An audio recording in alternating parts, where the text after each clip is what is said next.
In combat sports, champions define what it means to be successful. For some athletes, championships are never realized. For others, success is only fleeting. But for few, greatness is not only attainable, it ends up defining their legacies. Tonight, Tachi Palace Fights takes two champions and puts them on a head-to-head collision course for glory. In our main event, TPF featherweight king Adrian Diaz defends his title for the first time when he looks to prove that he's the true alpha male at 145 pounds. Standing in his way will be a UFC veteran, forging his path back to the octagon any way possible. After claiming TPF bantamweight gold by dethroning the dangerous veteran Rolando Velasco, Cody Gibson made short work of Kyle Reyes, knocking him out in just 21 seconds into the second round. Hungry for competition and recognition, Gibson looks to take home another TPF belt, forcing the MMA world to recognize that he is still one of the sport's elite fighters. In our co-main event, TPF veteran Buddy Wallace returns to Lemoore, ready to remind fans that he has what it takes to dispatch top competition. He'll get his opportunity against the always dangerous submission specialist, JC Yamas. These bouts and many more, featuring some of the sport's best prospects looking to blaze their own paths to greatness, are headed your way. Live from the Tachi Palace Hotel and Casino in Lemoore, California, this is Tachi Palace Fights 31, Diaz versus Gibson.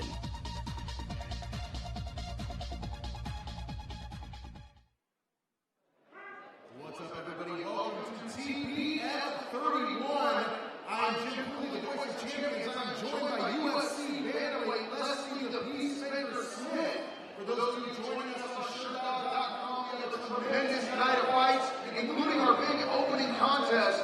It is the debut of Mohammed Usman, former NFL player. His brother is killing it in the UFC. This guy looks like a monster, Leslie. I think it's going to be great. I'm excited to see what Derek Williams has to give for him. Absolutely, and of course the semi-main event, Buddy Wallace is taking on the leg lock monster JC Yamas, and I know everybody's pumped about that. And the main event, champion versus champion. Stick with us all night long. It's going to be a great one from right here at Tachi Palace Resort and Casino, TAPF 31.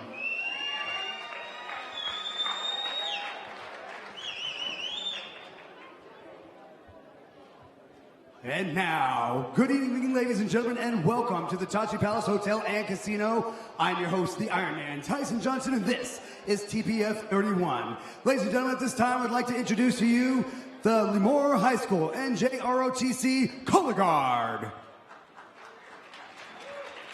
Okay. Colors. Ready. Cut. Present.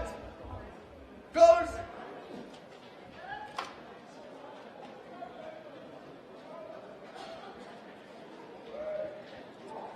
And now, if everyone in the room could please stand and rise as we honor our country's national anthem.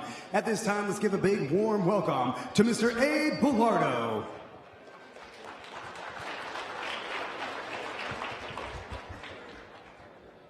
Oh, say, can you see by the dawn's early light what so proudly we hailed at the twilight's last gleaming, whose broad stripes and bright stars through the perilous fight, oh, the ramparts we watched were so gallantly streaming, and the rockets' red glare, the bombs bursting in air, gave proof through the night that our flag was still there. Oh, say does that star-spangled banner yet wave?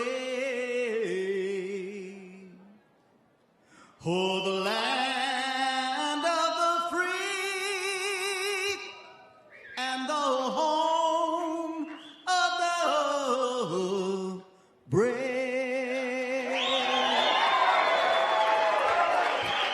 Let's hear it for the very beautiful voice of Mr. Abe Bellardo. And let's give a big round of applause as they make their exit, the Lemoore High School NJROTC Color Guard.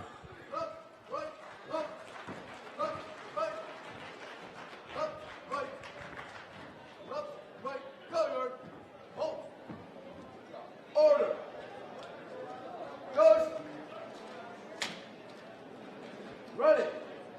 Cut. Color guard. Dismiss.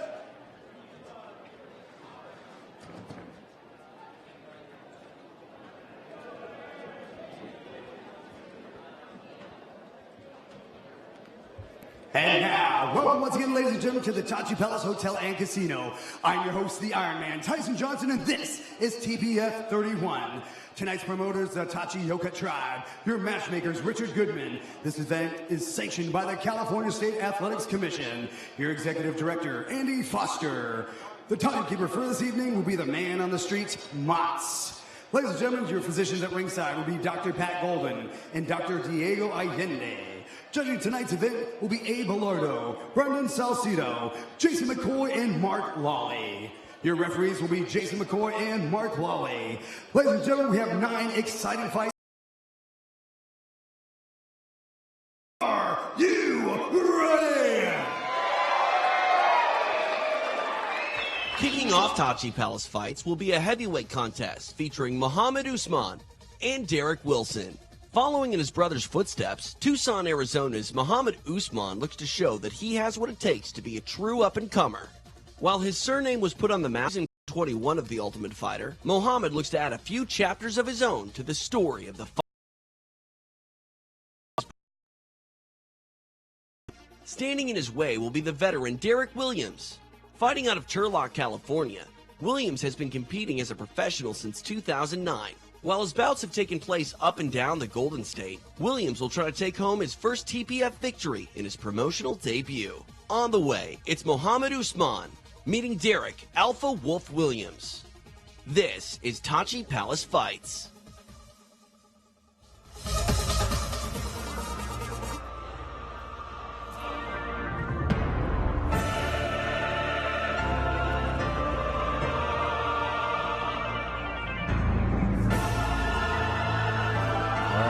Guys, we are live. Tachi Palace Fights, TPF 31, and we are here at the beautiful Tachi Palace Resort and Casino in Lemoore, California. And this is the first fight of the evening, and we are going to send it up to the Iron Man, Tyson Johnson, for the introductions for our first fight of the evening.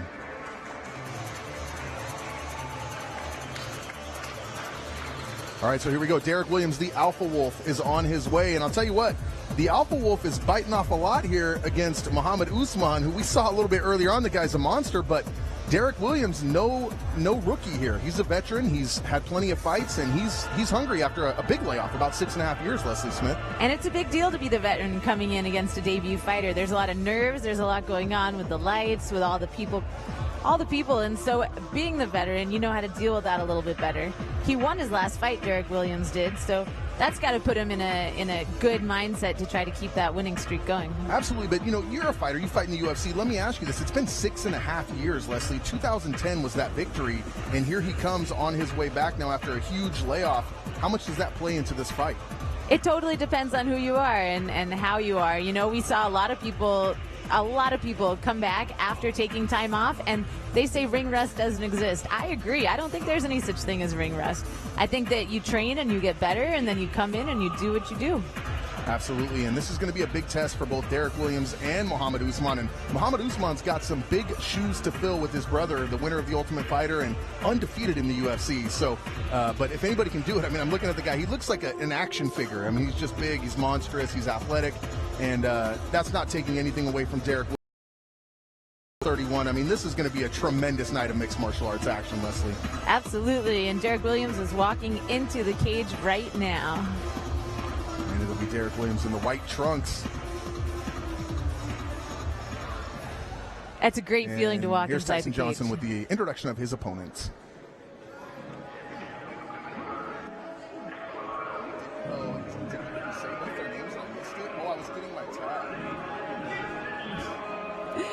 I keep sending it up to Tyson. I apologize, guys. I was actually in the middle of something, did not see that he announced the fights coming out. Now you can see him, and as I said, the guy is huge. He's going the wrong way, but he's on his way down. There you see him.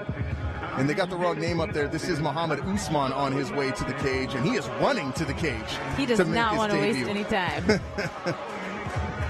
Pro athlete, and this is what I talked to him about earlier. I had a chance to sit down with Muhammad Usman, and I said, what is the transition like from pro sports, pro NFL and collegiate football to MMA? And he said, look, I'm used to getting hit.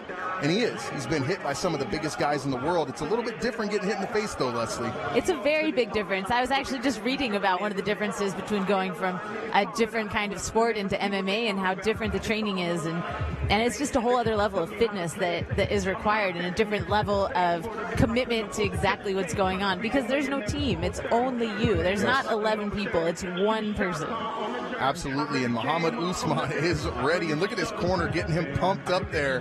And you can see him in his ear. He's got the chain around his neck, and he is getting him ready for action. And Derek Williams, for his part, is in the cage. He's calm. He looks like he's ready to go. He's not real hyped up.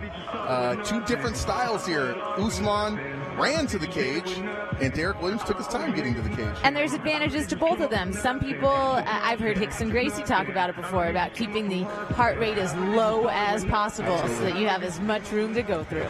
Absolutely. Now we will send it up to the Iron Man, Tyson Johnson, for the official introductions for our first fight of the evening. Ladies and gentlemen, this first Tachi Palace fight will be 3 5-minute rounds in the heavyweight division. Introducing first, fighting out of the blue corner. This fighter stands 6 feet 1 inch tall. He weighed in at 241 pounds. He represents the Wolf of the Valley fight team with an MMA record of 1 win and 3 defeats. He hails from Turlock, California. Please welcome Derek Alpha Wolf Williams. And his opponent, fighting out of the red corner, stands 6 feet 1 inch tall. He weighed in at 250 pounds. He represents Rise Combat Sports, making his fight debut out of Tucson, Arizona. Ladies and gentlemen, please welcome Muhammad the Motor Usman. Your referee for this bout is Jason McCoy. All right, here we go, Leslie Smith. First fight of the evening. Referee Jason McCoy will bring them to the center of the cage and give them his instructions. And you heard the nickname for Muhammad Usman, and it is the Motor. And he was given that nickname in football because he never stops moving. Will that now translate into the cage? And look at this, he's almost crawling over there. Derek Williams' corner told us that some of the advice he gave him is to use the jab and to use the teep kick to try to avoid this game. Yes, to not get in the clinch, to keep the distance. So let's see what he can do. He's doing a great job right now with that overhook and holding him up. Absolutely, and you see the pommel there from Muhammad Usman. And look at the quads on Usman. I mean, so much power in those legs, Leslie Smith, as he throws that knee. And there's a knee from Derek Williams.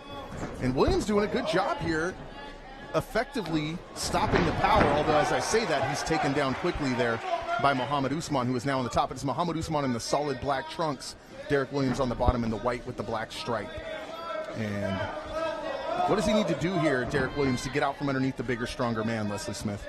Well, using his left arm, digging that underhook, and then trying to get up onto his knees would be a good idea, but it looks like Usman actually has his arm maybe around the neck that's preventing him from turning into him. It looks like he did. He just brought it out. He threw a few forearm or elbows there to the face, and you see the hammer fists. And he's got to turn into him, and he's not really doing that. I mean, that is a big man on top of him, though. Now he's going to go for a Kimura here, Leslie. And he looks like he might have this. So much strength in those arms. I don't know if Derek Williams can stop this, and it's all over. Just like that, the debut of Muhammad Usman is over. Kimura finish as he shuts down Derek Williams rather quickly here in the opening contest at Tachi Palace Fights 31. That was a solid finish. You know, a lot of times when people come in and they're so athletic, let's take a look at that again. And here you see he goes for that Kimura quickly, and Derek Williams is in a really bad spot here with all that weight on top of him. And look at the size of those arms. I don't know that there was any way 2-on-1 that he was going to stop this Kimura from happening, Leslie. He was just in a bad spot. That was a really well executed Kimura. And he looks like he's still down. He's holding his arm. That's a strong man arm barring you there. And we thought we were going to see a lot of strikes from Muhammad Usman. Instead, we saw a submission, and what a surprise. But what a great performance there from Muhammad Usman. Yeah, super great performance. I was anticipating more strikes. I was thinking we were going to see him get bulldogged with the strikes, but that is not what happened. He came in and he had great technique and got the finish with the sub. Absolutely, and let's send it up to the voice of the cage for our official decision. It is the Iron Man, Tyson Johnson. Ladies and gentlemen, after 1 minute 16 seconds into round number 1, your referee Jason McCoy stops the bout for your winner by way of tap out, Muhammad the Motor Usman.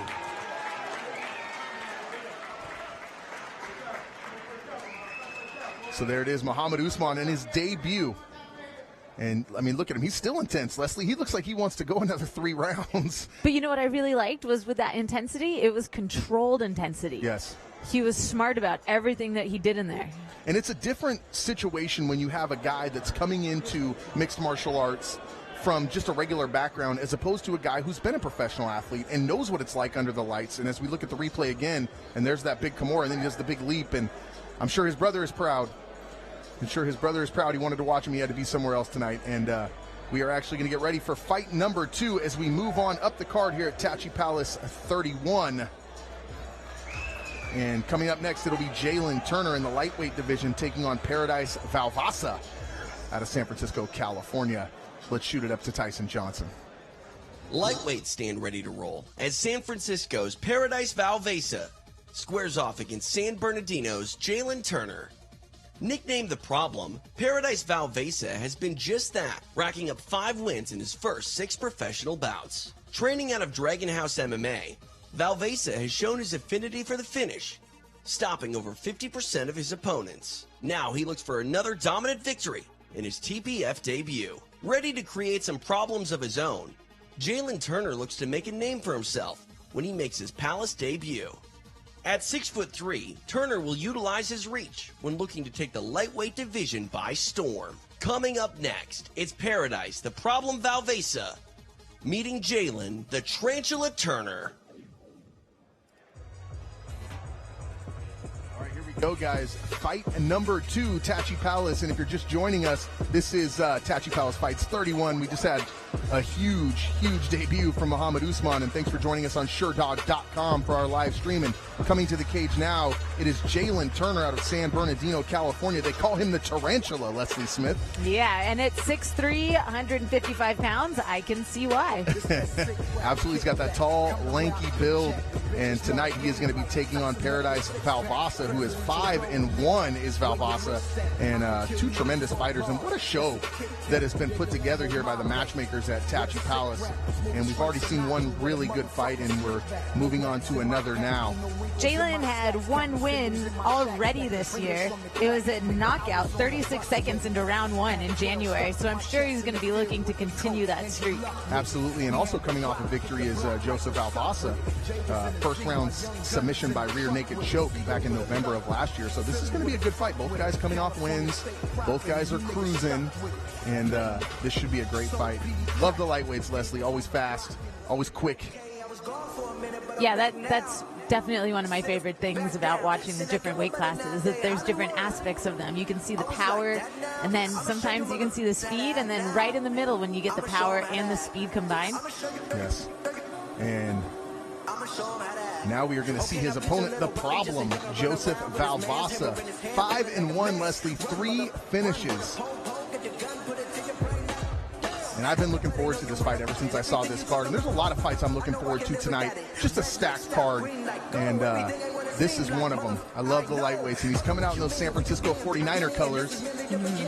Valvasa does live in San Francisco. I'm excited about this fight. He has never been stopped inside of a fight. He's 5-1. His 1 loss was a decision.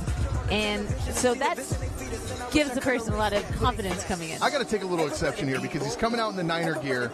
I'm a huge Atlanta Falcons fan, and Bo Hamilton, my buddy, is also a huge Atlanta Falcons fan. And this guy, Paradise Valvasa, actually beat my friend Bo Hamilton not too long ago, Niners versus Falcons. So I'm not liking the gear, but I do like Paradise, so this should be a good fight. But, you know, this isn't football. Come on. We already saw Muhammad Usman. And refocusing back on the fighters. Absolutely. All right, so here's the tail of the tape, Leslie, and look at that height difference. The Tarantula, 6'3", the Problem, 5'6", and we don't have the reach, but I can tell you that it's going to be a huge difference. About 6 years difference in age, and right around that same weight. I look at the records, though. The Problem, Valvasa, 5-1. The Tarantulas lost 2 fights. He's won 3. They've had around the same amount of fights. This should be really close. How much do you think that reach and height is going to factor into this fight, Leslie? It depends. It always depends on what the game plan is and how well they use it. Absolutely.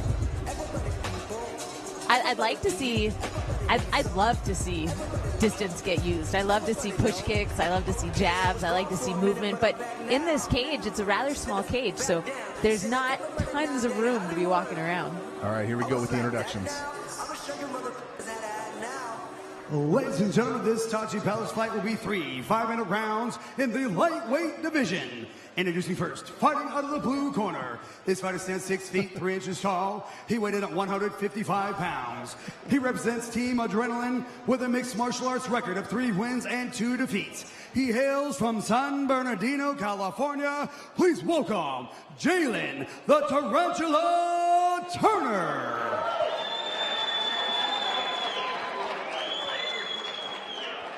And his opponent fighting out of the red corner stands 5 feet 6 inches tall. He weighed in at 155 pounds. He represents Dragon House MMA with a mixed martial arts record of 5 wins and only 1 defeat. He hails from San Francisco, California. Please welcome Paradise, the Problem Bavesa. Your referee for this bout will be Mark Lawley. All right, here we go. Bout number 2. I got to point this out real quick, Leslie. Today is the Tarantula's birthday. Jalen Turner is celebrating his birthday here tonight at Tachi Palace by fighting Joseph Valvasa. And here we go. That's awesome. Well, the best present he can give to himself is going to be a good fight tonight. Inside leg kick right off the bat there.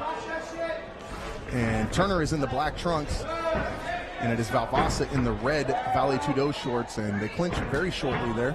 Turner is using his reach very well. Taking angles. Absolutely, and you saw Valvasa try to close that distance. Oh, and there he got caught with a nice body shot. You don't see body shots enough in MMA, but Turner not afraid to throw him, and there's a nice leg trip. What does Valvasa need to do here? Should he pull guard, Leslie, or should he try to get out of this right away? He's got butterfly guard here. Yeah, he has the butterfly guard. It depends on how confident he feels on the ground. Turner just let him up. I think Turner wants to, like you said, use that reach as he throws that front kick and keep the distance here from Valvasa and just try to pick him apart. And he just barely ducked underneath that head kick. And I like the way he threw that. He threw it to the midsection, and then he threw it to the head as well.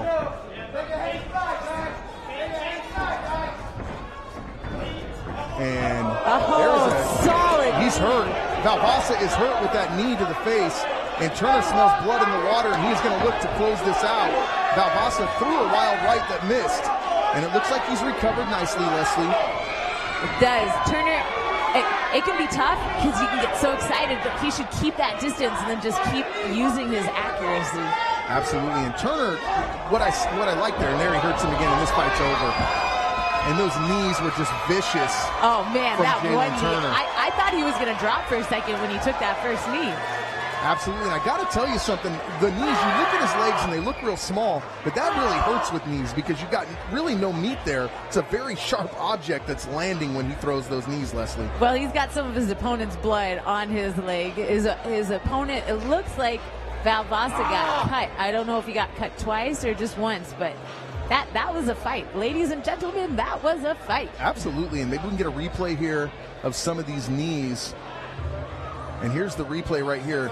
See that right hand? Now, there's the first knee that stumbled him, and it actually wasn't to the face. Oh, that's actually the second knee, and it was to the midsection. And Mark Lawley, the referee, quickly calls this fight off. And I was just about to say what I liked about Jalen Turner was when he had Valvasa hurt the first time, he didn't go crazy trying to finish him. He picked his shots. He landed good punches. He landed good strikes. He did not try to rush in. And sometimes that's how you get caught, Leslie, when you try to finish like that. Absolutely. That was a veteran's move to stay on the outside, to not rush in and get caught. Because Balbossa was still dangerous before it was over. He threw that solid overhand right. If that had connected, it could have changed things. Absolutely, and we talked before the fight about how much that reach would factor in. Well, guess what? It factored in a lot in this fight, Leslie. And what a great fight. Let's send it up for the official decision from the Iron Man.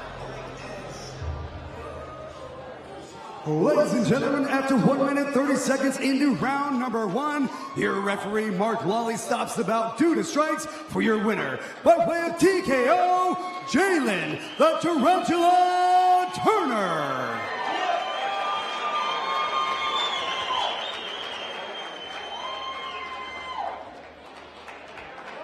So there he is, the winner, Jalen Turner, the Tarantula. And man, he did use that reach, and he used those knees very effectively. It's not often you see body shot knees finish fights, but they did in this one. And Jalen Turner put on a show here today, the Tarantula. That gives him his second win of the year. Absolutely. Thanks for joining us at home on SureDog.com. I am Jim Cooley, the voice of champions, along with my broadcast partners. We watched this replay, and a right hand landed there as well, and there's a nice head kick. And there he shot for a double leg, which was quickly stuffed by Jalen Turner. And there's that body shot. And I like the way Turner uses the body. I think we're going to see another knee there. That's solid. That was the first one that hurt him. And that one was to the head. The one that finished him was to the body. And this is it right here. And there you see Lawley put a stop to it. And what a great fight there for Jalen Turner. Bantamweights look to brawl when former TPF title challenger Joe Neal squares off against Alex Rojas. After more than a year away from the cage, Joe 9 Lives Neal returns to action for the first time since going the distance with former champion Rolando Velasco. A Bellator veteran, Neal looks to pick up a win tonight, reminding everyone why he was once the #1 contender. In his way is the hard-hitting veteran Alex Rojas. Fighting out of Fresno, Rojas looks to return to action for the first time since 2014. Tonight, he looks for the biggest win of his career when he looks to take out a former title challenger. Coming up next, it's Joe 9 Lives Neal facing Alex First Blood Rojas. All right, here we go, guys. Fight number 3, and we have had 2 fights, 2 fairly quick finishes, Leslie, and let's see what's going to happen here in this one.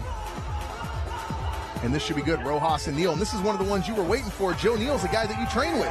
Yeah, Joe 9 Lives Neal. He is a training partner of mine over at El Nino Training Center. He is not the one walking out right now, though. Right now, First Blood is on his way to the cage. Alex Rojas. Alex Rojas, born right up the road here in Fresno, California, actually, not too far from Lemoore. And his last fight as well was a long time ago, Leslie, October of 2014, and he lost that fight, so 3 years since we've seen him, and he is back here to fight Joe Neal, and this should be a great fight. It should be. Yeah, you know, something about records, sometimes it's hard to get to hear everything when you talk about a record. It was a split decision, his last fight. Right. So just calling it a loss doesn't acknowledge how close it was. Absolutely, and he's 2-2 in his last 4 fights, so not necessarily on a losing streak. And Alex Rojas, a great fighter out of Reedley, California. And this should be a good one with Joe Neal. Absolutely. I can't wait for this one. Alex's wins, he's 4-5. He's got 1 TKO and 3 subs. So when he wins fights, he does it very excitedly. He finishes them. Exactly. Absolutely. He is a finisher, is Alex Rojas. And tonight he has a big chore in front of him with Joe Neal. Here's the accolades from the crowd. As I said, he's not too far from here, his hometown of Fresno, California. And here comes the guy you train with, Joe Neal. And let me just point this out. He's lost 2, but prior to that, he went 5-0. So he rattled off 5 big wins. Just had a little rough patch here toward the end, and he's looking to rebound back from that tonight as he takes on First Blood Alex Rojas. And here he comes. He's pumped up. He's got that scrap pack hat on. Leslie Smith is a scrap packer. Yes, he does. Totally representing. The whole team is behind him right now. He did have that 5-fight win streak. A couple, two losses since then, but he's looking to get right back onto a 5-fight win streak, and that's something that not many people can claim in any level is a 5-fight win streak. He's never been stopped in a fight. His losses have only come by decision, so he's looking to start that win streak up again tonight. And his last fight was a decision loss to Rolando Velasco. Now, let's not take anything away from Rolando Velasco out of Oakdale, He is a tremendous fighter in his own right, held a lot of gold here and other places as well. So Joe Neal is an upper echelon top fighter out here on the West Coast. And as you said, training with the Scrap Pack, El Nino, and you're talking about training with guys like Jake Shields, Gilbert Melendez, Nick and Nate Diaz, you know, just a great camp. So this should be a tremendous fight. Absolutely. And here is the tale of the tape. It is 9 Lives versus First Blood. And this is a little bit closer than we saw in the last fight. We've got about an inch difference in height. Shouldn't be too much of a reach difference. Both these fighters are short, compact, and strong. 30-31, so it's very close. And you're looking at First Blood's record at 4-5. And, of course, 9 Lives 5-2. But as we said, he did win 5 of those in a row. So he has the ability to go on a run, Leslie.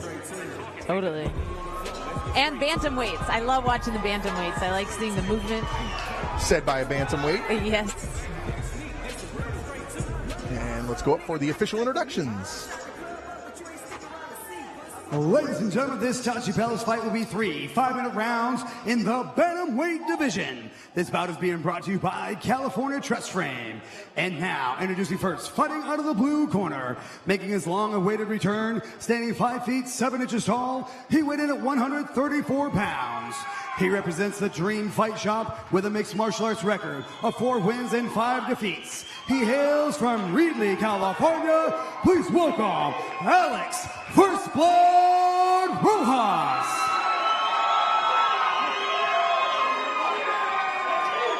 And his opponent, fighting out of the red corner, stands 5 feet 6 inches tall. He weighed in at 135 pounds. He represents El Nino Training Center with a mixed martial arts record of 5 wins and 2 defeats. He hails from Hayward, California. Please welcome Joe 9 Lives Neal. Your referee for this bout will be Mark Lawley. So here we go, Leslie, and as we move up this card, now we're looking at one of these exciting bantamweight fights, and it is Alex Rojas in the white trunks and your teammate Joe Neal in the black trunks. Now, you got to call this down the middle, Leslie. There's no being biased here. None. Of course not. Mark Lawley gets him started. They will touch hands, and here we go. So we've got the orthodox versus the non-orthodox stance. Absolutely. That opens up the rear kick a whole lot. See if either of these guys use it. Alex Rojas fighting left-handed here, at least to start this fight, and there's a nice outside leg kick from Joe Neal. And you see it, this is a much slower start than we saw in these last couple fights. These guys are in more of a feeling out process here. Both of them respect the power clearly of the other fighter. I never used to believe in starting off slow and feeling people out. I just wanted to get to it, but there's something about getting more fights. You sort of learn more. Absolutely. And between these two, there are 16 fights between them. And so far, mostly what we've seen is kicks from Joe Neal. We've seen a midsection kick, an outside leg kick, an inside leg kick, and there he gets out of the way of that left hand of Alex Rojas. And Rojas threatening with the leg, but has yet to throw it. And again, ooh, there's a nice left hand. Solid by Joe Neal. And Rojas tried to retaliate, but Neal was not there when that punch came through, and there's another inside leg kick. And it looks to me like he's going to try to pick those legs apart as this fight moves on. And now Rojas fires back with a leg kick of his own. And Neal comes in with a big right hand followed by a left, and Rojas gets out of the way. Man, Neal's doing a great job of finding a home for his hands. And still just sort of a feeling out process. Neal, though, when he throws things, he's throwing them with bad intentions. There's a lot of power behind everything he throws, and there's a right-left combo. The left missed. Right was glancing. There's a leg kick that is blocked by Rojas. Oh, and now we got a switch stance from Alex. Once again, it is Tachi Palace Fights 31, and we are just getting underway here. We've had a few fights, and now we are looking at these two amazing bantamweights. And there, Rojas got a little left in there, but he ate one as well. I'm going to say Joe Neal is definitely getting the better of the stand-up so far. He looks like he could be headhunting, Leslie. He's looking to land some power, and he's mixing the kicks and the punches in well. He's changing levels. Rojas is going to have to do something, maybe even clinch up here a little bit, or maybe find a different range, because he is right in the pocket against Neal, and Neal, as you said, is landing. Yeah, this would be a good time for maybe a slight change of the game plan for Alex Rojas. After seeing that he's not the one who's landing the most, maybe looking to push the action, not just hanging out at the end of the punches. Right down the center, right down the pipe there was a right hand from Neal. And right when you said he needed to change it, Neal landed a left and a right, and he is landing at will right now. And he's not really using the jab per se in a traditional form, Leslie. He's not just sticking it out there, double jabbing or anything. He's really throwing power in both hands. Yeah. And there, Rojas got out of the way. Rojas looks like he's trying to solve the riddle. What do I do here to avoid getting punched? He hasn't taken any serious damage yet. Yeah, you're right. He's trying to figure out what he's going to do, but he can't just hang out there and keep taking punches because he's getting down on the scorecard. Absolutely. Points are being scored. Nice left hand there from Joe Neal. If you're just joining us, Jim Cooley, the voice of champions, along with UFC bantamweight Leslie Smith. It is Alex Rojas in the white trunks, Joe Neal in the black. Bantamweight battle here at TPF 31, and there's another big left hand from Joe Neal that finds a home.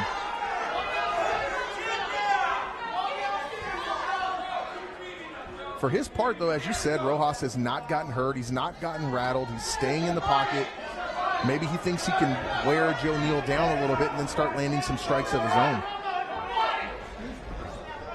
Yeah, I mean, he's gotten in a couple. It's not completely one-sided right here, right now. I just think that Joe is getting the best of it so far. And another kick from Joe Neal.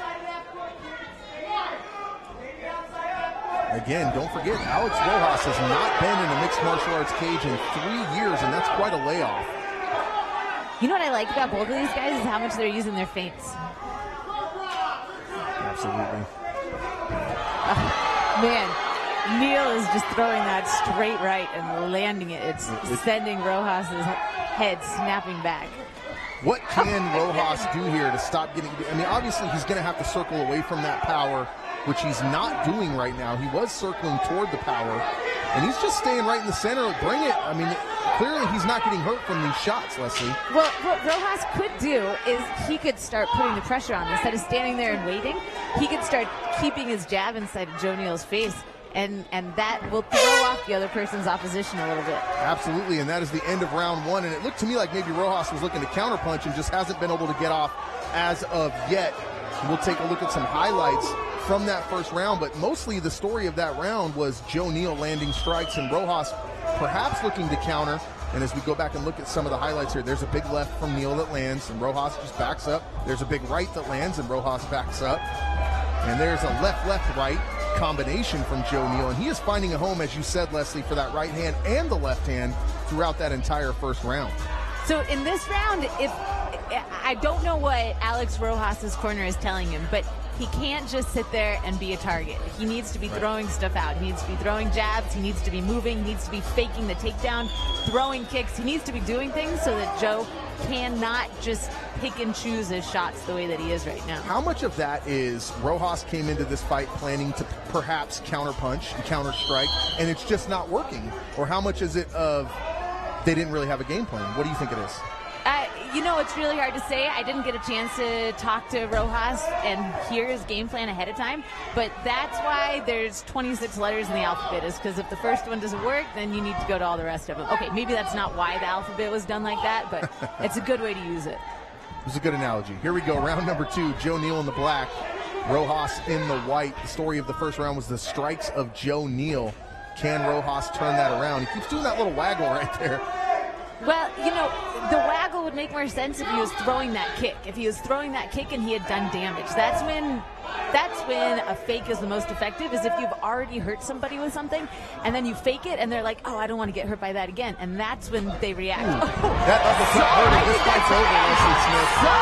And I was just going to say that Alex Rojas landed a leg kick, and then the second one was checked by Joe Neal, and then Joe Neal just came with a thunderous right uppercut that immediately did damage to Alex Rojas, and he went down holding his eye, and the referee immediately stopped the fight. I think Joe Neal may have got one or two hammer fists in at the end there, and Joe Neal is pumped up. Oh, man, I hope that we get to see the replay of that uppercut. That was so solid. That was well done. Over here Joe Neal representing for the Scrap Pack. Joe Neal over here screaming at his teammate Leslie Smith. That's how it's done, and here's the replay. You're going to see a thunderous right uppercut from Joe Neal that just hits the mark on point. Bam! And I mean, it was right on the mark, and down went Alex Rojas. And Joe Neal landed 3 hammer fists unanswered, and Mark Lawley was already on his way in to stop that contest. And there you see Joe Neal jump up on the cage, and he is fired up, Leslie. That was a great stoppage. It was done at the right time. He was hurt. He was not coming back up. That was, man, was that our 3rd stoppage of the night already? Absolutely, and I got to tell you, Joe Neal's hands look tremendous. I mean, his striking has improved by leaps and bounds from the last time I saw him. He's always been a tremendous striker, but tonight his striking was really on display against Alex Rojas, and now in a show of sportsmanship, he will go over and check on his downed opponent. And that's what we like to see here at Tachi Palace and, of course, in all of MMA. It truly is a sport, Leslie.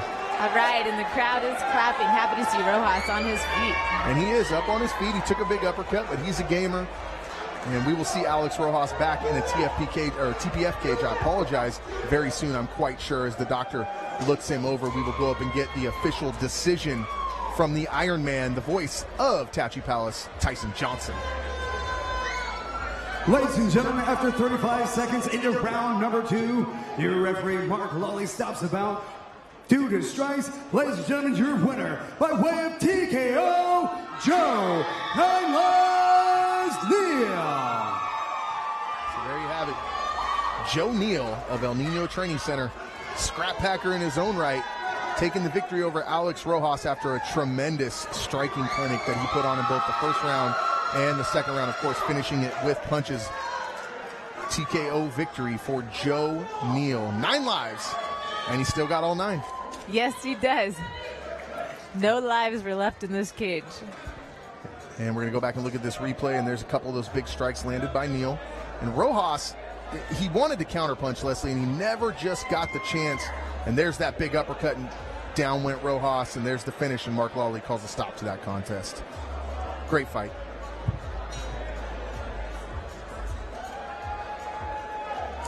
Up next, it's a battle of 145-pounders as Tulari's Armando Espinoza meets Lamore's Diamond Templeton. After kicking off his professional career last August with a decisive victory, Tulari's Armando Espinoza looks for a second straight win. He'll look to do that in the same sort of fashion that earned a second-round stoppage over Victor Rico. Looking to spoil Espinoza's night is Lamore's Diamond Templeton. Fighting in front of his hometown, Templeton looks to reign supreme in his professional mixed martial arts debut. Up next, it's Armando Espinoza meeting Diamond Templeton.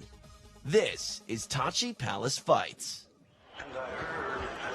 Here we go, guys. Espinoza, Templeton.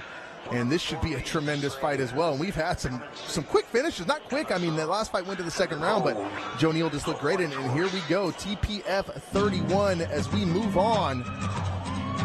And I love this song. He's coming out to the Johnny Cash, and you can't beat it when they walk out to Johnny Cash. Diamond Templeton, Hanford, California.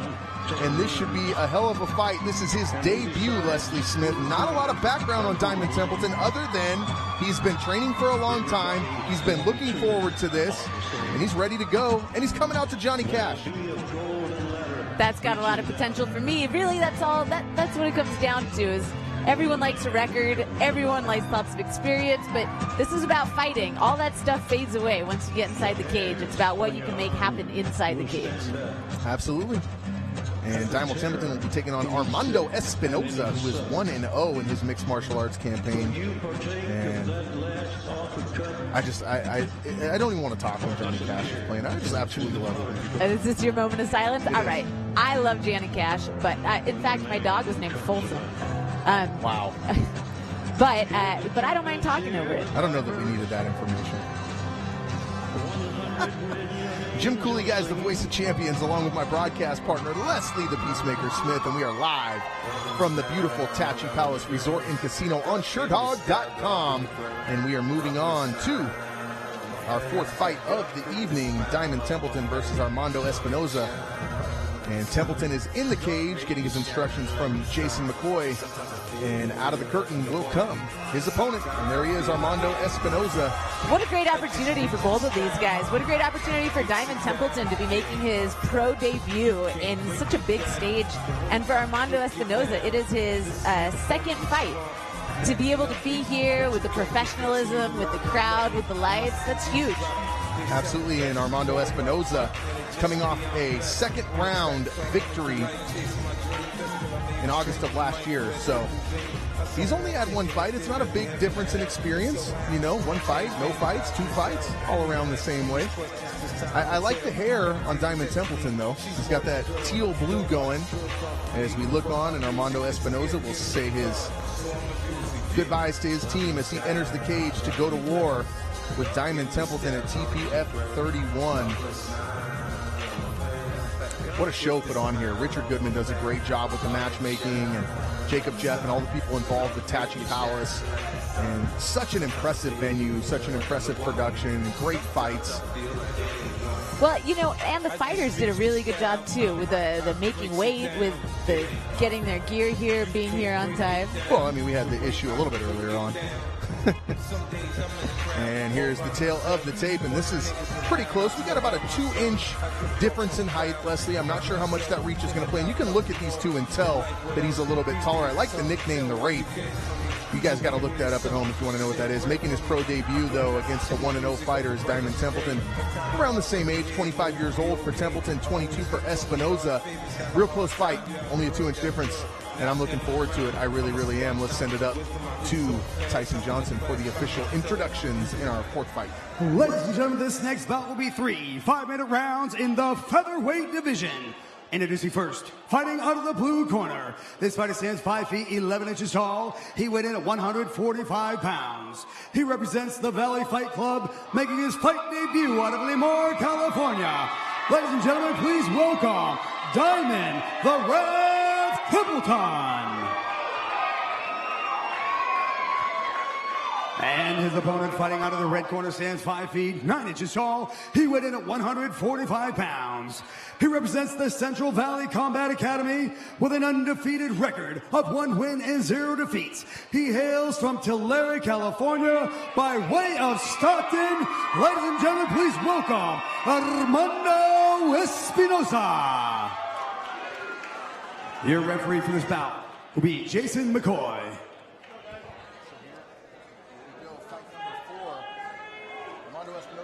I'll tell you one good thing, though, when you're a debuter, one good thing that comes out of being a debuter is the other guy knows nothing about you. You're a wild card. I mean, no one even knows how Templeton fights, and that can work in your favor, Leslie. Yeah, it totally can. I'm wondering, I'm like, who's got the jiu-jitsu? Who's got the stand-up? Who's the wrestler? What are we going to see? So far, Templeton is both the one initiating the strikes, but he also initiated the clinch. But he's got his back on the cage right now. And although it was mostly blocked, that was beautiful form on that high head kick thrown from Diamond Templeton, and now he clinches, and now he's going to get taken down here. He's going for a guillotine. You saw him push the head in, and now he's already out is Armando Espinoza, and he is going to try to transition to side control, and Templeton's going to need to keep him in guard here. Oh, did you see that elbow that Templeton was doing? Absolutely, very unorthodox, but it landed, and man, now Espinoza has passed to side control. Not quite inside control, but he is past the legs now of Diamond Templeton. And there's some unorthodox knees now, too. I mean, Diamond Templeton is striking from every direction, Leslie Smith. Oh, got a Darce choke. And it looks like he might be able to finish this. He walked right into this. If he can hold on to that leg, it might be over at this point. Templeton is very thin, and that makes a big difference when someone's trying to choke you. It can make a big difference. I definitely agree. A smaller neck is a whole lot harder to isolate. What Jason McCoy is going to look for here is some sort of sign from Diamond Templeton that he is okay while being caught in this. And it doesn't look like he has it anymore, Leslie. Well, I stand corrected. Can't see quite from our view. You know, it's got a lot to do with being able to grab those legs and then put the torque on. Absolutely. And he's going to go right back to it. Templeton able to escape, and now it's Templeton who's on top. And he showed a lot of... Oh, and now he's going to get caught in a triangle here. He's showing a lot of tenacity. Absolutely, and it showed that he's got a lot of experience training because he was able to weather that storm and get on top, and now he's caught in the triangle of Armando Espinoza. Espinoza transitioning well from submission to submission. Oh, yeah. And that's going to finish Beautifully done by Espinoza. And I got to give it to Diamond Templeton. He fought off the Darce choke. He was able to get out from underneath Espinoza, but Espinoza was just relentless with the submission attempts, and finally he ends it with the triangle. Absolutely. You know, I would be happy to watch both of these guys fight. Definitely be happy to watch Armando Espinoza fight, but I'd be happy to watch Diamond Templeton fight again, too. Sometimes it's about getting the priorities, about how you have to escape the submission before you can go for strikes, and how you have to get the position before you can go for your own submission. And we look at the replay here, and you see him reach down, and he's trying to grab that leg and use it as a lever there, but he didn't really need it. This was a very tight triangle from jump, and he uses his arms as well to pull that head down and make it even tighter. And here you'll see the tap as he taps on the face of Armando Espinoza, does Diamond Templeton. And so the debut, not exactly what Templeton wanted. He looked good. He was able to escape the Darce choke. He came out with a nice high head kick. I'd like to see him again. I think there's a good future there for Diamond Templeton. And what a performance by Armando Espinoza, transitioning from those submissions and able to land that triangle choke to win this fight. And let's send it up for the official decision. Ladies and gentlemen, after 2 minutes, 7 seconds into round number 1, your winner by way of tap out, Armando Espinoza.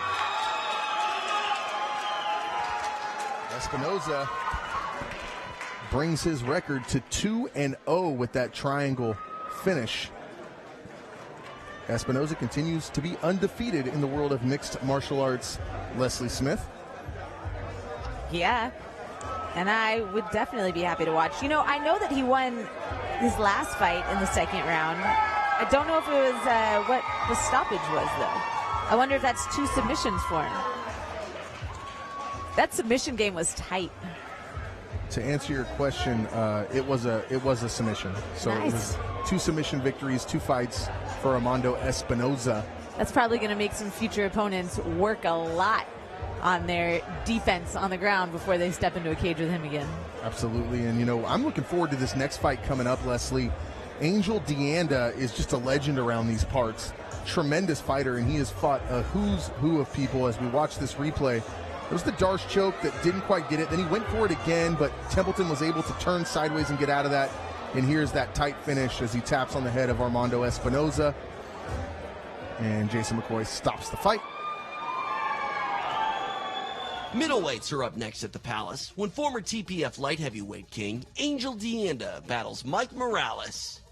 Currently riding a 5-fight win streak, Angel Deanda enters the TPF cage tonight looking to make a statement in his 6th appearance here at the Palace. With 17 wins on his record, Deanda has defeated the likes of Bellator veteran Justin Baseman and Strikeforce vet Anthony Ruiz.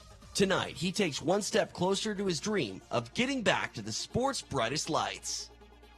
Opposing him will be the heavy-handed and hard-headed Mike Morales. Returning to the Palace for the first time since coming up short to Justin Jones at TPF 23, Morales looks to erase the memories of that loss by earning the biggest win of his career. On deck, it's Angel the Dream Deanda meeting Mike Morales. This is Tachi Palace Fights. All right, here we go, guys. Fight number 5, Angel Deanda, Mike Morales. And this is one that I've been waiting for. Mike Morales didn't make it to the weigh-in yesterday. He was a little bit delayed, so I'm not exactly sure what he even weighed in at, to be honest with you, for this matchup against Angel Deanda, and it'll be Mike Morales coming out first here. I saw Morales in the back before the fight started tonight. I was walking around, getting my stuff together, and I saw him, and he looked totally cool. He looked calm, cool, and collected. I asked him if there's anything that he wanted me to say while I was talking, and he was fighting, and he pretty much was like, I'm just going to let my hands do it for me. I'm going to say everything I need to say inside the cage. Well, he is up against a big task here tonight, taking on the streaking Angel Deanda, who's won his last 5 fights, including beating twice in that 5-fight win streak.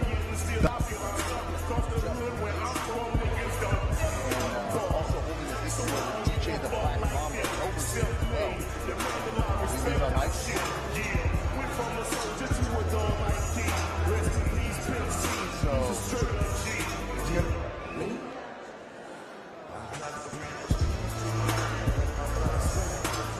right, so there he is. Mike Morales is getting greased up right now by one of his corners, preparing to step inside the cage.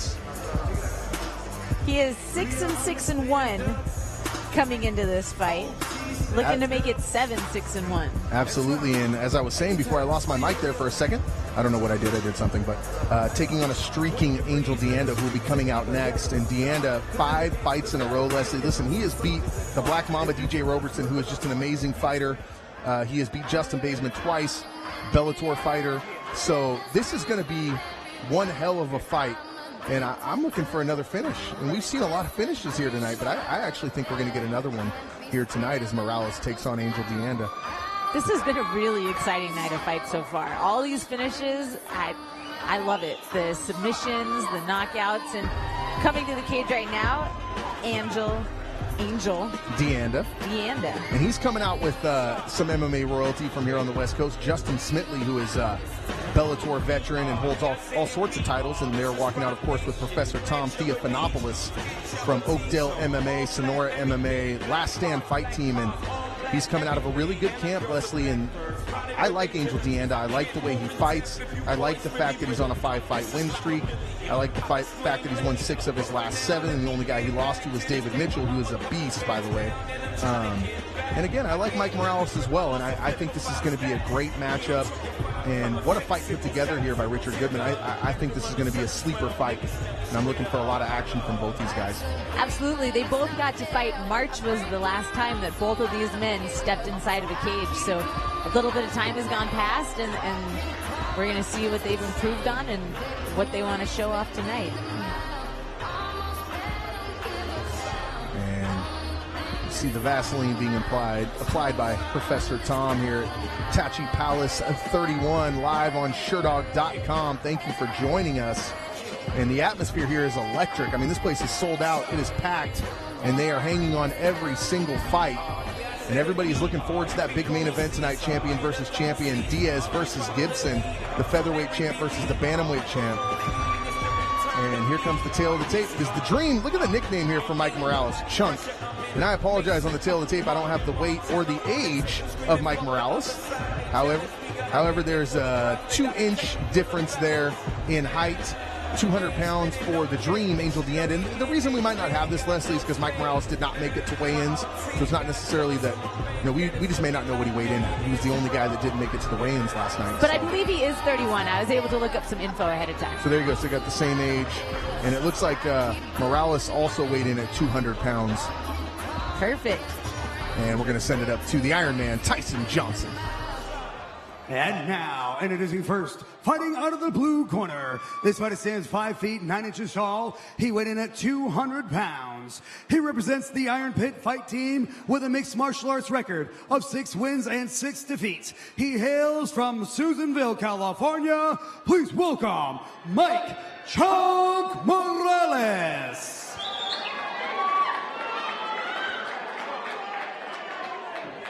And his opponent fighting out of the red corner stands 5 feet 9 inches tall. He weighed in at 200 pounds. He represents the Last Stand Fight Team with a mixed martial arts record of 17 wins and 5 defeats. He hails from Modesto, California. Ladies and gentlemen, please welcome Angel the Dream Deanda. Your referee for this bout will be Mark Lawley. Here we go. This is the 5th fight of the evening, and it is the local legend Angel Deanda on a 5-fight win streak taking on Chunk Mike Morales. What a nickname. The Goonie days. The Goonies. Good movie. Good nickname. And Morales is in the white trunks with the black trim, and the black trunks with the red trim for Angel Deanda. And here we go. Nice solid leg kick. Right off the bat from Mike Morales, as Deanda actually takes a right hand there as well from Morales. So like he said, he's going to come out and let his hands do the talking, and looks like what he's trying to do, although Deanda just landed a big right hand himself. You know what? Both of these guys are really light on their feet. Yeah, for the size, they're moving very quickly, Leslie Smith. Nice front kick there. Almost a push kick there from Morales. On his way back, he's counterpunching, and he lands that left hand while backing up, and that's very dangerous for anyone. Because when a guy's backing up, you like to kind of rush in on him, and sometimes they can land those big shots as they're backpedaling. There's a big left hand. Morales in trouble. Deanda looking for a finish, but Morales gets back to his feet, and he's bulldogged back to the ground by Angel Deanda. He's made his way to the cage. Let's see if he can use the cage to stand up. And I like to use the cage to prevent the other person from taking me back. I'll turn into the cage. And Angel Deanda imposing his strength on Mike Morales. He's not really trying to get his hooks in or take his back. I think he's content to throw strikes from this position, Leslie. Yep, it almost looked like he had a hand under the neck, and he took it out because he wanted to land some more punches. Absolutely, and maybe he just has a game plan. Maybe he wants a strike finish here. And for his part, Morales isn't necessarily turtling, but he's just sort of content to stay there and wait for an opening to get away from Angel Deanda, who finally lets him go. Takes the distance back. Deanda ducks and lands a right hand. And Morales goes back to the leg kicks. Those are very low leg kicks, almost landing on the ankles. Yeah, those hurt. Body those shot from Morales, really but he was rewarded with a left-right combo. I like how Morales is coming in, but I wish that he'd keep his mouth shut, because that's just an extra inch where a punch can land and lead to that knockout. I like the effort that he's putting in and the way he's driving forward, but I would just love to see the mouth get closed. Absolutely. And not by his opponent. Tuck that chin, close that mouth, and maybe not get hit on the button. Would also Yes. help. Nice Oh, left-hand solid. counter there from Mike Morales, and Deanda gives him a nod as if to say, you got me. Dude, this is really good back and forth. I'm enjoying this fight a lot. Up into the clinch, and what's he going to do against the cage? Oh, he's dangerous off the cage. Nice, Morales. Deanda landed. This is awesome. Morales has turned this around a little bit. Deanda landed a body shot, but he's been eating head strikes. And there's a big leg kick, and now Deanda fires back. And like you said, Leslie, we got a good fight here. Solid. Morales goes back to the body. Oh, and that big right solid hand. right, put him down. Now, Deanda made a real cardinal mistake there. It's going to get stopped. But what he did was when he landed that big shot, he immediately stopped striking, thinking the referee was going to stop it, and Mark Wally had not stepped in yet. Sometimes that can cost you. In this instance, Morales was hurt enough that Deanda was able to go back in and land some more shots, and Lawley stopped the fight. But you definitely don't want to think the fight's over until the referee tells you it's over. Man, I'm looking forward to seeing that replay. It looked like it was a solid straight right that dropped him, and it looked like it just came out of nowhere. Absolutely, and here's the replay now. There's a body shot, sort of a looping body shot from Morales, and he's starting to get comfortable on his feet, and right when he does, Deanda lands a clean right, and just like you said, Leslie Smith, right on the button, and his mouth was wide open, and down goes Mike Morales. You know what Deanda did really nice there is he dipped to the left, and it made it look like he was setting up some kind of a jab or an uppercut or a hook, and so it took the focus onto the left side of him, and then he just had that clear shot to land that right. It was nice. Absolutely, and what a fight, and we will send it up to Tyson Johnson for the official decision. Ladies and gentlemen, after 2 minutes, 55 seconds into round number 1, your winner on way of TKO, Angel the Dream Deanda.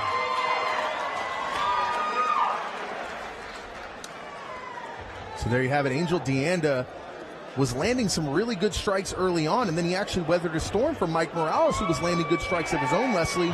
And as soon as Morales got comfortable on his feet and he sort of fell into the pocket and he said, okay, I can do this, out of nowhere, Deanda, as you said, looked like he was going to go left and then threw a right hand that just landed clean on the button with Morales' mouth wide open, which is something that you had pointed out earlier on in the fight. It was really well done. I really like the way that he threw that fake. Sometimes those are the best fakes. I used to think that fakes needed to be like you're coming at someone, but really it's that body motion. It's that left, that right, where you don't know. Are they coming forward? Is a punch going to throw? You can't really tell, just like on that he did. Taking pictures inside the cage, that's always a fun thing. Those are like the best pictures. You can't spend money to get a picture of you and your team right after a win inside the cage. As we look back at the whole fight, you saw Deanda coming to the cage, and there's a couple strikes he landed. And there's some counter punching from Mike Morales, who lands a nice left.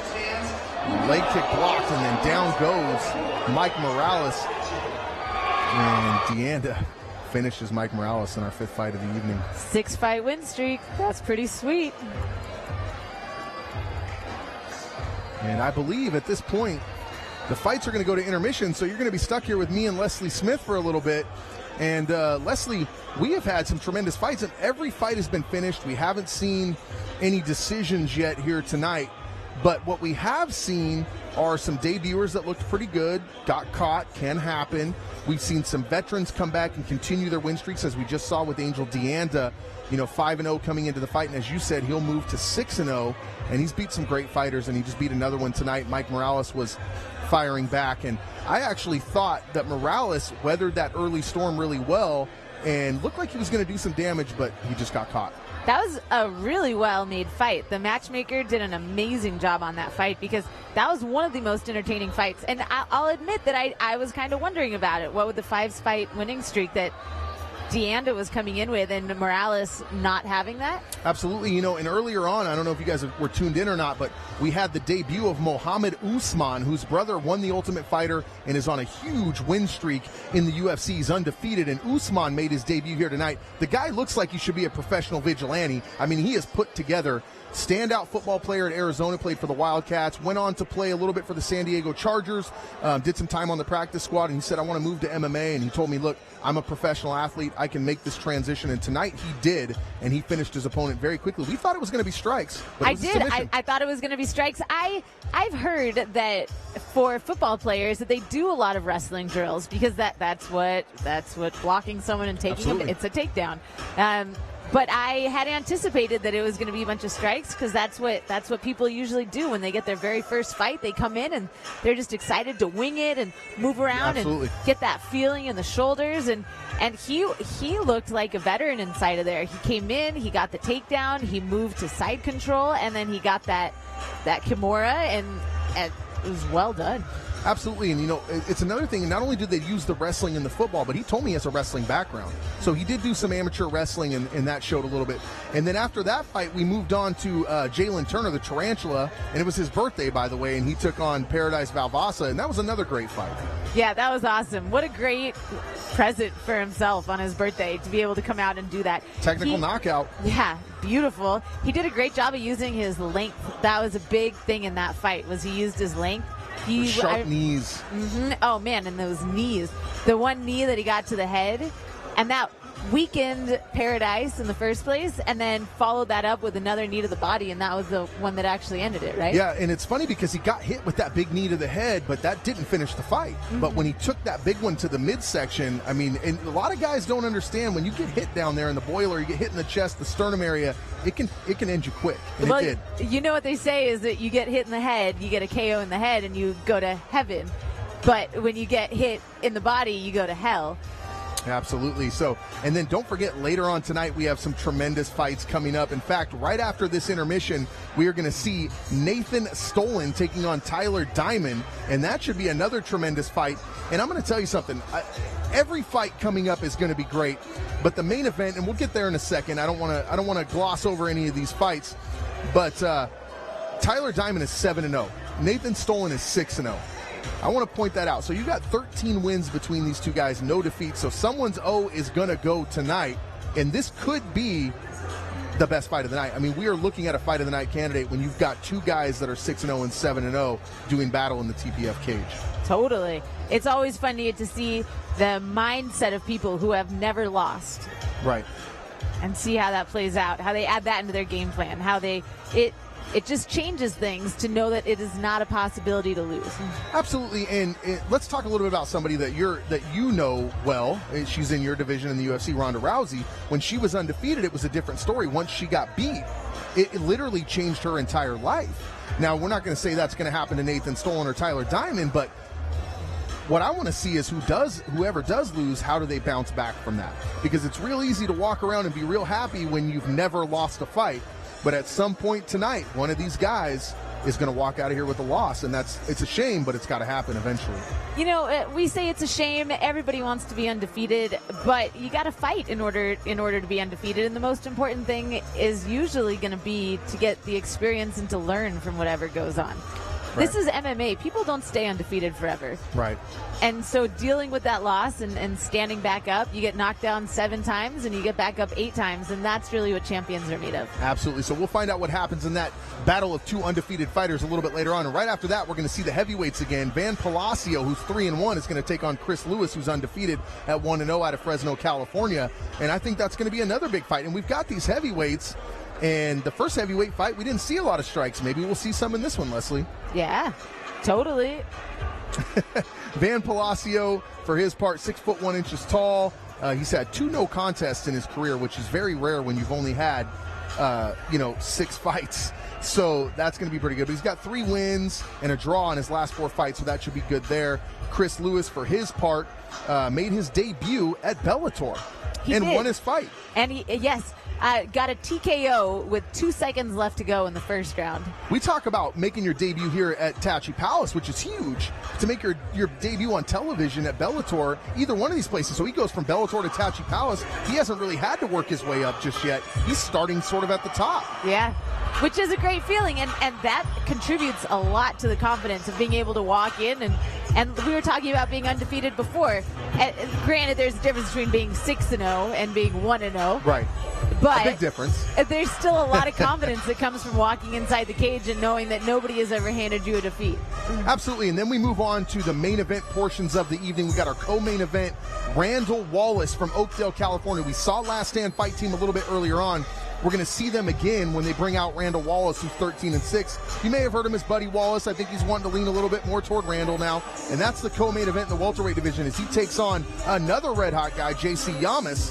And Yamas is well-known out here as well. And that is going to be that could have been the main event. His name is the Leg Lock Monster, and I'm very excited to see some leg games. I haven't gotten to see any leg action tonight, and I'm a huge fan of the leg action. Yeah, so we're going to see that fight. And then we move to the main event. And this is the one that everybody's been talking about. You've got Cody Gibson, who's a UFC veteran. He is the current Tachi Palace Bantamweight champion of the world, and now he is going to look to add a belt to that collection as he takes on the streaking Adrian Diaz, who is the current Tachi Palace Featherweight champion, and that's the belt that's on the line. Let's keep that in mind. It is champion versus champion, but only one belt on the line. That's the featherweight belt of Adrian Diaz. I like what Cody Gibson's doing. I like how he's like, look, I already have this belt. I think I can take that one too. He has not lost since he left the UFC. Absolutely, and I got to tell you, it hits a little close to home with me. Back when Nick Diaz did war a couple years back, he fought my cousin, Darren Whitey Cooley, who's just a beast, black belt under Cesar Gracie, and Cody put it on him, and at that moment I said, this kid's for real, and he's going to go somewhere, and he did. He went directly to the UFC, and as you said, since leaving the UFC, he hasn't lost a fight. Adrian Diaz, his last fight was in March, and that was a win. He's on a 2-fight win streak right now.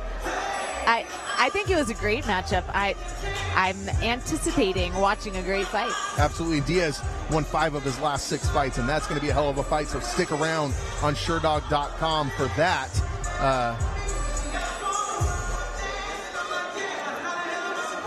All right, so let's go back and take a look at a little bit of the highlights, Leslie, that we saw earlier on in the show for our first 5 fights of the evening. And there you saw the junior ROTC color guard, and here comes the Alpha Wolf.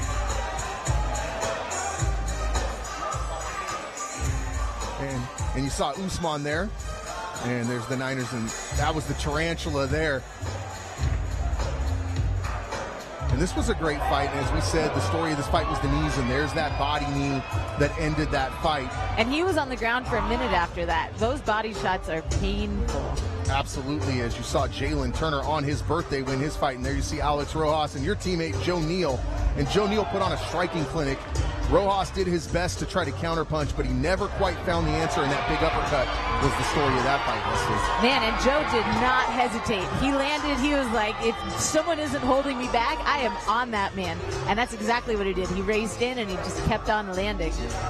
Absolutely, and there we saw the debut of Diamond Templeton, and he did the best he could, but the transition submission game of his opponent, Armando Espinoza, was just a little bit too much for him, and he ends up finishing it with a triangle. Yeah, Espinoza was good with those. And this is Angel Deanda and Mike Morales, and Deanda ends up landing a huge right hand right there, right on the button, mouth open, as Leslie said. Down goes his opponent, and Mark Raleigh tells a stop to the contest. And Angel Deanda wins the final fight before intermission, live from Tachi Palace. Undefeated featherweights will fight when Oroville, California's Tyler Diamond battles Washington's Nathan Stolen.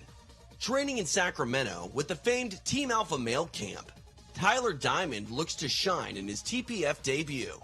At 26 years old, Diamond's pristine 7-0 record is highlighted by 5 stoppages. Tonight, he looks to keep his sterling record intact as he climbs the ranks of the TPF featherweight division. Looking to steal a spotlight will be Aberdeen, Washington's Nathan Stolen. At 4-0, Stolen has earned victories without a single opponent hearing the final bell. Tonight, he looks to take home another stoppage when he hands his opponent the first loss of his career. Straight ahead, it's Tyler Diamond meeting Superman Nathan Stolen. Here we go, guys. This is the one I've been waiting for, Leslie. Welcome back to Tattoo Palace Fights 31. If you're just joining us, it is Jim Cooley, the voice of champions, along with UFC bantamweight Leslie the Peacemaker Smith, and making his way to the cage right now is This is Nathan Stolen, right? Superman, by the way, is his nickname. And Nathan Stolen, now listen, I can't emphasize this enough. 6-0, all the way from Aberdeen, Washington, taking on a guy who's 7-0. And Superman told me earlier on, when this fight is over, I'll still be the Superman. Dude, he started in 2016. He fought in June, July, September, October, and November. That's unbelievable. It is unbelievable. 5 fights in a year. 4 fights is like a big deal. It's not like a big deal. 4 fights a year is legit. Is a big deal. Yes, exactly. And he was fighting not just multiple times, not only over 4 times, but he was fighting every month. June followed up by July, and then he went September, October, November. Now let me give you something else about that to bam. even add to that. In those first 5 fights, he spent a total of 9 minutes in the cage. All of them were finishes, and all 6 of his victories, including the one in 2017, has been a finish. Awesome. No one has made it to the final bell with Nathan Superman Stolen.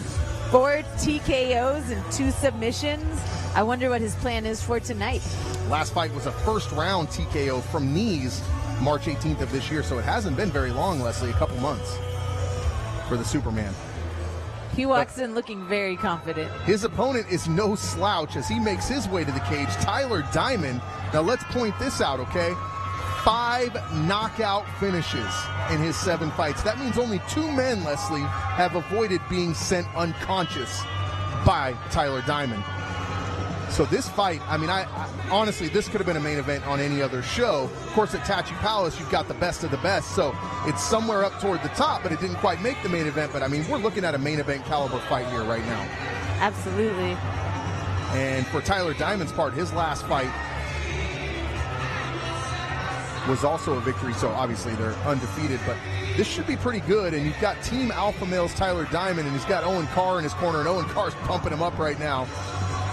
It looks like Tyler's first fight this year was in March, and he also got majority of his fights last year. He had 4 fights last year. Absolutely. Any guys who come out of Team Alpha Male, and I can't tell from this, yeah, he's got Clay Guida in his corner, one of the most exciting fighters to ever fight in mixed martial arts in the UFC, Clay Guida, and he's over there pumping up Tyler Diamond. It's a star-studded event here at Tattoo Palace every single time. At one of my very first fights, my 3rd pro fight, it was for Bellator against Kerry Vera. I was listening to the replay, and someone was like, "Shades of Clay Guida." And I went on and Googled Clay Guida, looked up all kinds of stuff, and then I realized that they were saying Shades of Clay Guida because my hair was all over the place. He's a caveman. He's also a tremendous fighter, and to have him in your corner is a big deal. And Tyler Diamond has a great team behind him over there. And let's look at the tail of the tape. Both 5'7", both 145 pounds, both undefeated. The only difference, Leslie, is 2 years in age. Both of them in their mid-20s, and it is Superman, who's just a bit younger, and 1 less fight. And let's send it up to Tyson Johnson for the official announcements in this tremendous undefeated versus undefeated fight. Ladies and gentlemen, this Tattoo Palace fight will be 3 5-minute rounds in the featherweight division. And it is the first. Fighting out of the blue corner, this fighter stands 5 feet 7 inches tall. He weighed in at 145 pounds. He represents Bad Company MMA with an undefeated record of 4 wins and 0 defeats. He hails from Aberdeen, Washington. Ladies and gentlemen, please welcome Nathan Superman Stolen. And his opponent fighting out of the red corner stands 5 feet 7 inches tall. He weighed in at 145 pounds. He represents Team Alpha Male with an undefeated record of 7 wins and 0 defeats. He hails from Oroville, California. Ladies and gentlemen, please welcome Tyler Diamond. Your referee for this bout will be Jason McCoy. So here we go, 2 undefeated fighters. Someone's O has got to go, and this is going to be a tremendous fight. Team Alpha Male for Tyler Diamond taking on Nathan Stolen, all the way from up in Aberdeen, Washington. And this should be a good one. Here we go. Crowd is excited about this fight. Absolutely. Both of these guys look, they even almost look similar. They got similar body types. They both look like they're in shape. Nathan Stolen in the black trunks with the red trim, and the brown trunks for Tyler Diamond of Team Alpha Male. And there's a big left hand from Diamond. Nice jab right up the middle, lands it again. And they're feeling each other out, but very quickly, as they both move in and out of the range and try to land shots. And that jab is landing quite effectively. It is, but Stolen's doing a really good job of keeping his chin down and tucked, so they're not doing the damage that they would do if he didn't have such good form. And Tyler Diamond has that classic Team Alpha Male body. Short, compact, and put together. And Superman's sort of laughing at him as he throws those fights. He keeps giving him a little grin every now and then. Ooh, nice right hand from Tyler Diamond. Superman fires back, and again he smiles at him. And they're content to stay on the feet right now, Leslie. And Tyler Diamond has a little mouse under his right eye, although I feel like he's landed more significant strikes. Two tremendous athletes right here. You can just see the difference in the level of fighters here. I mean, all these guys are great fighters on this show, but these guys, both of them are tremendous fighters. You can tell that they're forged inside of gyms where it stays hot. Yes. And now, looking for the takedown is Tyler Diamond. Will he get it? No, right back to his feet is Superman Nathan Stolen. But Diamond continuing to put pressure. He drops some knees in there. Those knees are devastating. If he can hold them there and just keep going, 30, 40 of those. And keep in mind, when you can hurt a guy's lead leg like that, you take the power out of his punches, and Stolen was able to flip him there. Nice scramble by Stolen. Back on his feet. Yeah, great scramble there. Big left hand there from Stolen. He eats a jab, and he's eating that jab quite frequently from Tyler Diamond, is Nathan Stolen. A lot of action here early on in this fight. First fight after the intermission as we move up to the upper portion of this card. Nice knee, and that looked like it could have been a little low. And I think Stolen knew it, and he told Tyler, I'm sorry. Now Jason McCoy gets clued in on the situation, and he'll give Tyler Diamond a little chance to shake off that low blow, inadvertent, from Nathan Superman Stolen. As we await Tyler Diamond to get ready, don't forget you can hear me and Leslie Smith every Thursday on LastRoundPod.com, and that is the Last Round Podcast, where we've had the likes of Mike Tyson, Evander Holyfield, and others. And here we go. Tyler says he's ready, and he comes out and throws the jab. 2 in a row. I really like Diamond's jabs. I really like his jabs, the way they're coming out. And now looks like maybe he got a little get back there, Leslie, inadvertently, but he landed a little low on Stolen, who says he's okay. Double leg takedown. Quickly switched levels did Tyler Diamond, and there's some nice elbows from the bottom. Really nice elbows from the bottom. But I don't think they're going to be as devastating as those elbows from the top. Absolutely not. And Tyler Diamond is relentless from the top position. Stolen needs to keep him close, Leslie, as Diamond tries to posture to get range for those strikes. What can Stolen do here?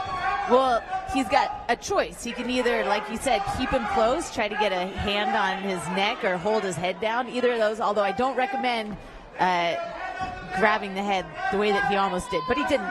Or he can try to make distance. He can try to get his feet inside, his feet on the hips, and then start pushing away. And at this point, I wouldn't stay there. He's in a really bad spot with the cage right behind him, and that angle, it's really hard to get any kind of power to move or really to avoid any punches. So at this point, I would say get your legs inside and try to get some kind of a guard, whether it's a butterfly guard or a half guard, and get away.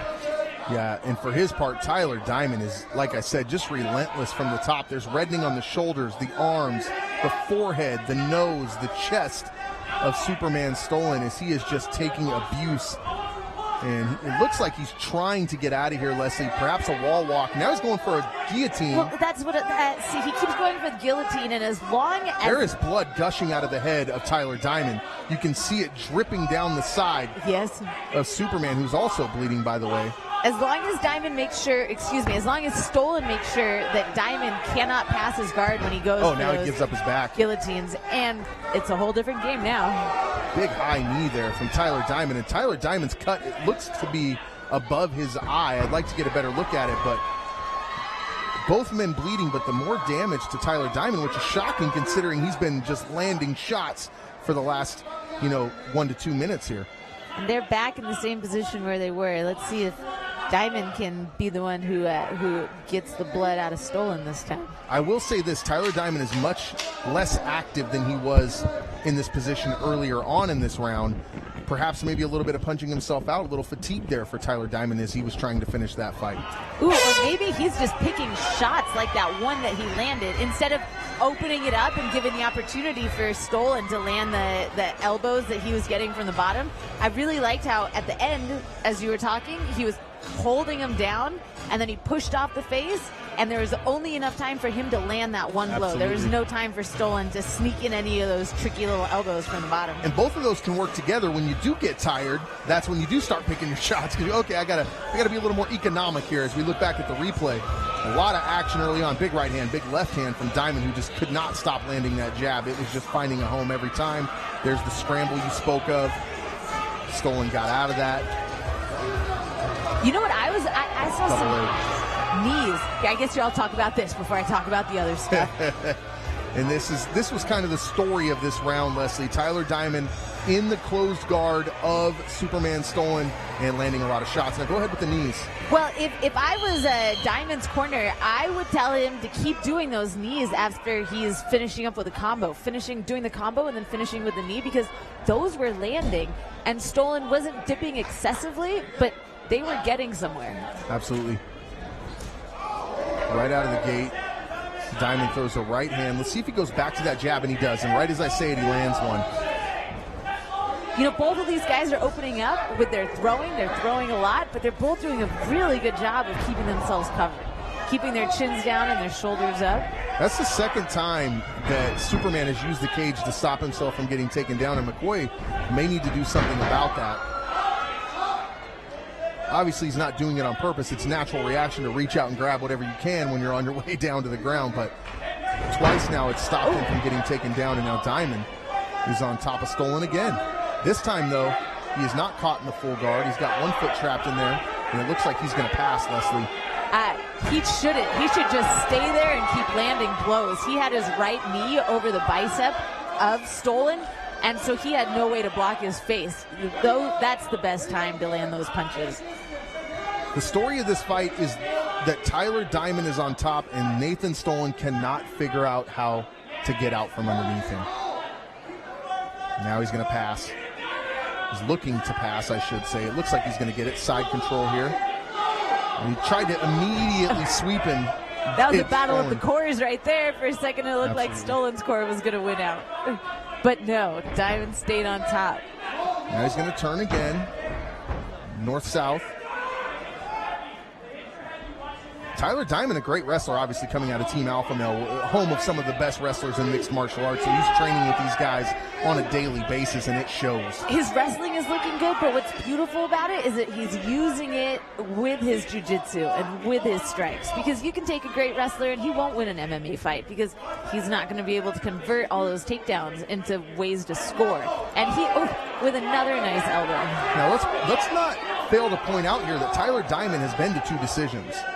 For his part, Nathan Stolen has never been to that decision distance in a fight. So will that factor in now, Leslie, the fact that Tyler has fought all 3 rounds and Nathan Stolen never has? Who knows? I guess that we are going to find out. And now he's back to his feet. And the jab immediately snapping out from Tyler Diamond in the brown trunks. Nathan Stolen in the black and red. Misses with that left hand and immediately falls down, reaches for the leg of Tyler Diamond, but Diamond able to get position here. Stolen needs to be careful here. If Diamond gets that leg out and is able to take it, he could get the back here fully of Nathan Stolen. Stolen doing a good job of not letting that happen. And Tyler Diamond's hand is just right in that cage, Leslie. It is all up in the cage. I'm kind of surprised that nothing has been said about the cage. Unbelievable. And now Grabbing. they'll separate again. A lot of swelling under both eyes of Nathan Superman Stolen as he is taken down again. And we see ourselves in the familiar position of Tyler Diamond in the closed guard of Nathan Stolen, with Stolen up against the cage. So I don't think that we have stats of how much time Diamond has spent on top, but I'm going to go ahead and say it's been all of the time on the ground. Has been Most of the time, yes. Diamond on top. Stolen was able to have a couple of good scrambles and get out from underneath and create distance. He has not been on top. He has not been on top of Diamond. If he was, it was for a fleeting moment. He just cannot quite figure out. And as we said, keep in mind, Stolen's had all finishes. He's probably not been in this position very often, Leslie. Diamond's doing a great job. He's not opening himself up to those elbows from the bottom. He's staying really close, really tight until he's ready, and then he's just popping up and coming straight back down with those elbows. Smart. I think Stolen, I don't think he can hang out on the ground here. I think that he should try switching to a half guard to try to get up, there is a half guard, trying to get up and get the underhook and get to a single, or try to wall walk, maybe push up against the wall and start tripoding up. But staying here is not helping him. Absolutely. If you're just joining us, guys, this is TPF 31 live from the beautiful Tachi Palace Resort and Casino in Lemoore, California. I am Jim Cooley, the voice of champions, along with my ever-present broadcast partner, Leslie the Peacemaker Smith, UFC Bantamweight. We are 6 fights in, and we're about halfway through this 6th fight, and it is Tyler Diamond of Team Alpha Male on top, where he has spent most of this fight on Nathan Superman Stolen from Aberdeen, Washington. And he is right in front of his corner, and his corner is giving him great instructions. They're telling him, don't even try to pass the guard, just stay there and keep landing, because in MMA, half guard is half mount. Absolutely. And that round ends pretty much the same as the first round did, with Tyler Diamond on top and landing significant strikes on Nathan Stolen. Yeah, it's definitely 2 rounds for Tyler Diamond at this point. Shoulders going up real high there for Tyler Diamond. He looks like he might finally be getting a little tired, Leslie. It can be tiring to be on top of a guy the entire fight and just be throwing strikes. And that's what you were saying, is that this is going to be one of the first times of going all the way through the entire 3 rounds, 15 minutes of fighting. There we see one of the scrambles as Superman tried to get Diamond off the top of him, but Diamond relentless, like an anaconda, just staying on top of him. Yeah, see, Stolen keeps trying to go for that head when he's on the bottom, but it's not the time for that. Something that I'm noticing, Leslie, on these takedowns, they're not real textbook takedowns. He's just sort of bull rushing Stolen, and Stolen just sort of goes down. And it's not, I think it's because he's doing it at such a right time. Stolen's throwing a strike, and he's off balance, and that's right when Tyler Diamond rushes in and takes him to the ground. Well, he's got that tenacity. It's not often the first takedown attempt. It's when you string together several of them, 1, 2, 3, 4, Absolutely. and then just keep pushing. Third and final round, uppercut from Tyler Diamond, and he is landing strikes. And once Stolen's just taking them. Yeah. Once you've got that many takedowns, it opens up an entire. Oh, nice. This is what I'm talking about. It opens up a whole new realm where you can fake the takedown and then come back up for the strikes. You can fake that up and down and use the up and down in ways that you just couldn't before. In football, they use the run to open up the pass, and in MMA, they use the takedown to open up the strikes, and that's exactly what's happened for Tyler Diamond. Although he was he was landing significant strikes earlier on in the fight as well, even prior to the takedown. We haven't seen that jab a lot in the last sort of 2.5 minutes of this fight, but here we go again. Tyler Diamond on top of Superman Stolen, landing significant strikes. Although the production of the striking has gone down quite a bit in Tyler Diamond since that first round. But that's why it's sometimes the most exciting to watch the end of a fight instead of the very beginning, because at the end of the fight, you see the things that people want to do, but at the beginning of the fight, you see what they want to do. At the end of the fight, you see what they go to automatically, what their instinct is, what they've trained the most. Absolutely. And we've seen it before, Chael Sonnen and Anderson Silva. Anderson Silva losing the entire fight and then coming back and winning with about 20 seconds left on the clock. So do not count an undefeated fighter like Nathan Stolen out of this fight. He is 6-0, and he does have 6 finishes. So if Tyler Diamond is to get extremely tired somewhere in the next 3.5 minutes, Superman could still pull this fight off. It is possible. Although he has got to be extremely far down on the cards. I don't see how a decision could ever go in the direction of Superman Stolen at this point. We may have even had a 10-8 round at some point in this fight. Yeah, it would need to be a finish. Although at this point, there's a chance that could happen, even though they're on the ground right now and it's Tyler Diamond on top. He's going a lot more slowly. Some of that's probably intelligence. Almost escaping there was Nathan Stolen. He tried to come out the side there and spin around. And instead, Tyler Diamond, man, like I said, Anaconda, he doesn't have a nickname yet. That's the one he needs. He just grabs on and doesn't let go. Now it looks like we might get a submission attempt here, Leslie Smith. Yeah, he's got one of his arms trapped. What can he work from here, Leslie? Obviously he can work a Kimura. What else can he work from here? You know, I'm not actually seeing a lot of submissions that I can see that he can get. What he can get is the stand-up. He can hold Tyler Diamond down for long enough that the ref just stands them up because no one's accomplishing anything. Absolutely. And they can start over again. Although he's unfortunately not doing very well with the striking department either, I almost feel like at some point Superman just has to get on top, and perhaps he can work his top game, because that's the only thing we really have not seen yet tonight from Superman Stolen. But in order to get on top, he's going to need to stop trying to wrap that head and start trying to dig for the underhooks and come around from one side to the other.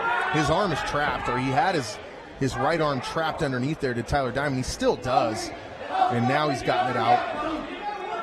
And more of the same, Leslie, in this fight. And not to say this is a boring fight, because it's not by any stretch of the imagination, but what we've seen from bell to bell has basically been Tyler Diamond imposing his will and effectively dominating this fight. Yes, I would say that dominating is the appropriate word at this point. That might be my favorite sponsor logo I've ever seen. It just says Jim the Barber. Jim the Barber, the sponsor of Tyler Diamond.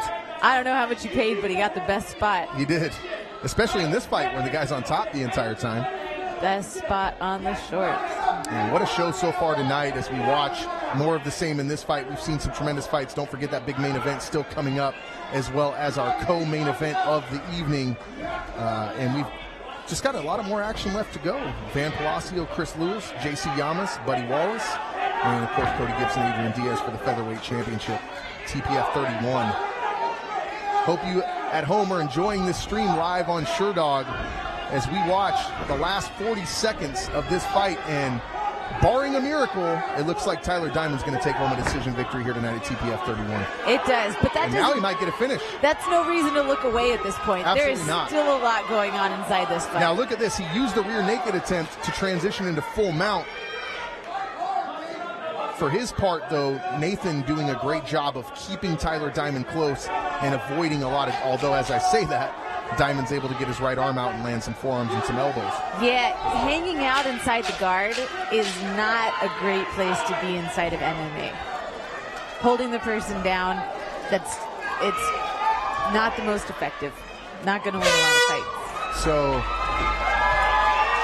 what we saw here tonight was two undefeated fighters clash. And unfortunately for Nathan Superman Stolen, he was unable to solve the riddle of how to get out from underneath an obviously superior wrestler in Tyler Diamond from Team Alpha Male.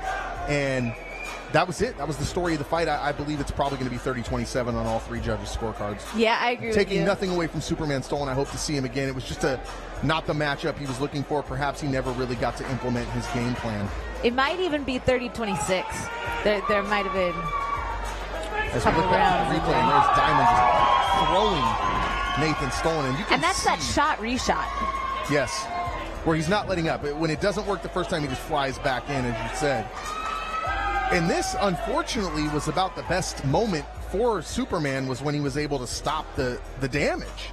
And there is a shoulder crank that you can get inside of there, but it was going to be tough to get the angle for it. Now you look at Tyler Diamond's face close up after you see the dominating performance as he is congratulated by Clay Guida, UFC veteran, but you look, his right eye is black and blue. He's got a cut above his eye.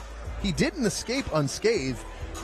Superman did damage. This was no walk in the park. This was a fight. He dominated in the fight, but he had to fight for everything that he got there. Nothing was given to him. Absolutely. The stand-up, he got tagged a couple times when they were standing. All those takedowns, he didn't get the first takedown in any of those. He had to do shot, reshot in order to get it. And then when he was on the ground, he even took damage on the ground. from Meanwhile, the top position. we just had our first decision of the night. We went the distance. It was our first fight without a finish. Of course, it was our 2 undefeated fighters. If we were going to see a decision victory, it was going to be these 2 guys, both of them just elite athletes. All right, guys, Tachi Palace 31. We're live from the beautiful Tachi Palace Resort and Casino, Lemoore, California, on SureDog.com. And as we await the official decision, the judges doing the math, and they'll send it up into Tyson here very shortly. And you saw matchmaker Richard Goodman actually come into the cage to congratulate both fighters in a tremendous fight. Heck yeah. If I was the matchmaker, I think I would probably do a little victory dance after that one myself. Absolutely. So still to come, guys. Do not turn away as we have Van Palacio taking on Chris Lewis in a big fight coming up next, and that's a heavyweight battle. We'll see that 3-1 versus 1-0. Of course, JC Yamas is in the building. He'll be taking on Randall Wallace. In the main event, Cody Gibson, Adrian Diaz, champion versus champion. Let's send it up to the Iron Man, Tyson Johnson. Ladies and gentlemen, let's give a big round of applause for both of these gladiators. And now, ladies and gentlemen, after 3 exciting rounds, Judge Bellardo scores about 30-25. Judge Salcido scores about 30-25. And Judge Lawley scores about 30-26 for your winner. By unanimous decision, out of the red corner, Tyler Diamond. Now, Leslie, you pointed out that it might be 30-26. I pointed out there might be a 10-8 round. There was more than that. It was 30-25 on 2 of the judges' scorecards. So, blowout victory there for Tyler Diamond, 2 undefeated fighters. And we just saw Richard Goodman, the matchmaker, just came by the live stream here and said he doesn't know about 10-8s. But it was a good beating. But it was a good beating, he said. Good beating. You're putting together some great fights here tonight, Richard. Thank you, sir. I'm glad everybody's out here. Hopefully everybody out on the stream's enjoying it as well. Absolutely, and that was matchmaker Richard Goodman. As we see Tyler Diamond with his team Alpha Male. Click.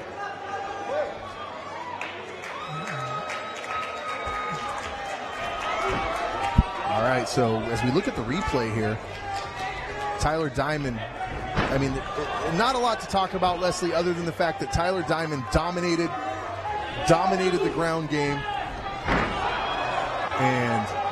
And once he was able to get that ground game and get those takedowns, he was able to fake and go between the shots and the takedowns at will. Absolutely. Opened everything up.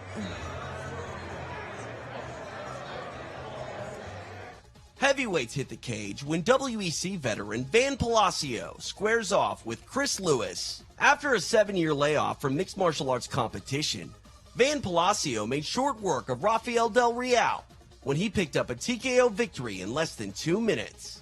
Even more impressive, Palacio was able to secure the victory without landing a single punch. Tonight, the man known as Butter looks for another victory to add to his MMA record. Locking horns with him will be the undefeated Bellator veteran Chris Lewis. After a flawless amateur career, Lewis kicked off his professional campaign with a knockout victory over Myron Smith.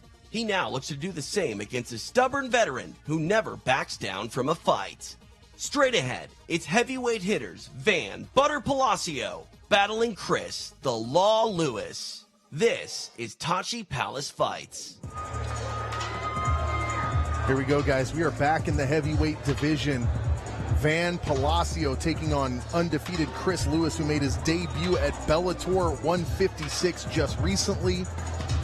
And this should be a big fight here. A lot of meat in that cage here tonight, Leslie, in these 2 heavyweights. And I'm looking for a good fight here as we see Chris Lewis make his way to the cage from Fresno, California. They call him the Law. And his fight was a first-round finish over Myron Smith. 6'3" tall, and he is a big man. Yep. As he takes on the ever-smiling Van Palacio. Every time I see Van Palacio in person or on video, he's always smiling. Will he be smiling after he faces Chris Lewis? Well, Van Palacio has a lot of reasons to keep smiling. He's gotten a lot of wins. Absolutely. 4-1. And his last fight, March 10th, 2017, TKO victory over Cody Sons. And this guy has fought some big names, including UFC veteran Wes Sims, did Van Palacio. Obviously, Chris Lewis, one fight only, and that was against Myron Smith. So 5 fights versus 1 fight, but evenly matched up fight, in my opinion, as we see Chris Lewis enter the cage. The gigantic back tats are a thing nowadays.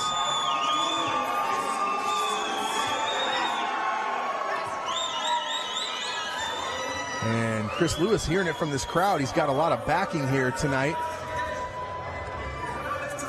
And here comes Van Palacio. I don't know if Van Palacio has a nickname, but if they don't make it Smiley, then there's something wrong in the world, because this guy is always smiling whenever I see him. It is Butter. You know what? I had looked it up and found the name Butter, but I only found it in one spot. That was the same with me, too. So I wasn't really sure, but I heard everybody calls him that. A little birdie just told me it was Butter, so.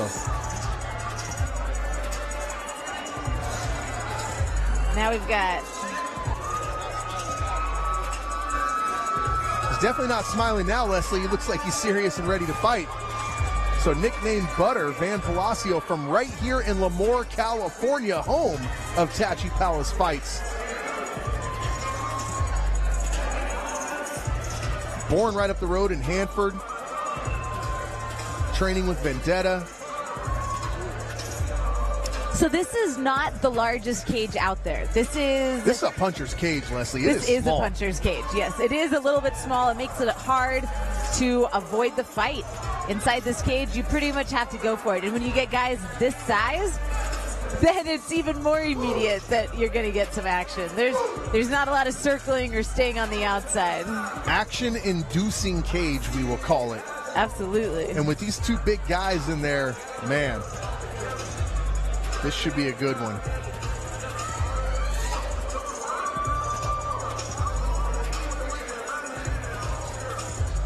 And here is the tail of the tape. And we see the Law, 6'3". He's got 2 inches on Butter, who's got 5 pounds on him, 265 to 260. Big age gap, 7-year difference in these two guys. 29 years old is Chris the Law Lewis. And they have his record here is 2-0. To my knowledge, he's only had 1 fight, and that was at Bellator 156. He may have had another fight that I did not hear about. Butter 4-1 for his part. He's only lost 1 fight, 4 big victories. So around the same weight, a little bit of an age difference, and just about 2 inches for Chris Lewis. As we move on to this heavyweight fight, we'll send it up to Tyson Johnson. Ladies and gentlemen, this next Tachi Palace fight will be 3 5-minute rounds in the heavyweight division. Introducing first, fighting out of the blue corner. This fighter stands 6 feet 3 inches tall. He weighed in at 260 pounds. He represents Team Buhawe with an undefeated record of 2 wins and 0 defeats. He hails from Fresno, California. Please welcome Chris the Law Lewis.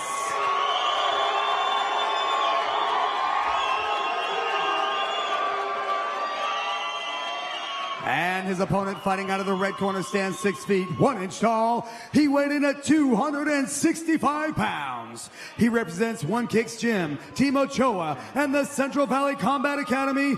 Ladies and gentlemen, with a mixed martial arts record of 4 wins and only 1 defeat, please welcome from Hilo, Hawaii, Van Butter Palacio. Your referee for this bout will be Jason McCoy. So now I said that Van Palacio is from Lemoore, which is where he's residing now, but it sounds like he's from Hilo, Hawaii. Perhaps he's trained a little bit with BJ Penn, the prodigy. That's BJ Penn territory over there. It's possible. Man, this crowd is so excited for this fight right now. Absolutely, and here we go. 2 big guys, and if you look at them, one of them looks like a professional vigilante, and the other one doesn't look like he's in as good a shape, but we all know that Van Palacio can absolutely go. So you can't go on looks alone, body alone. Van Palacio is a legit fighter as he takes on Chris Lewis, and Lewis looks like a beast. And it is Van Palacio in the black trunks, Chris Lewis in the white trunks in this heavyweight battle at TPF 31. And we are just out of the co-main event. Coming up next, Randall Wallace and JC Yamas. And Palacio looks bored in there a little bit. He said, okay, come on, man, let's throw some punches. And right now what we have is an MMA match, and in every MMA match, eventually a fight will break out. Who will be the guy to start the fight? That is the question.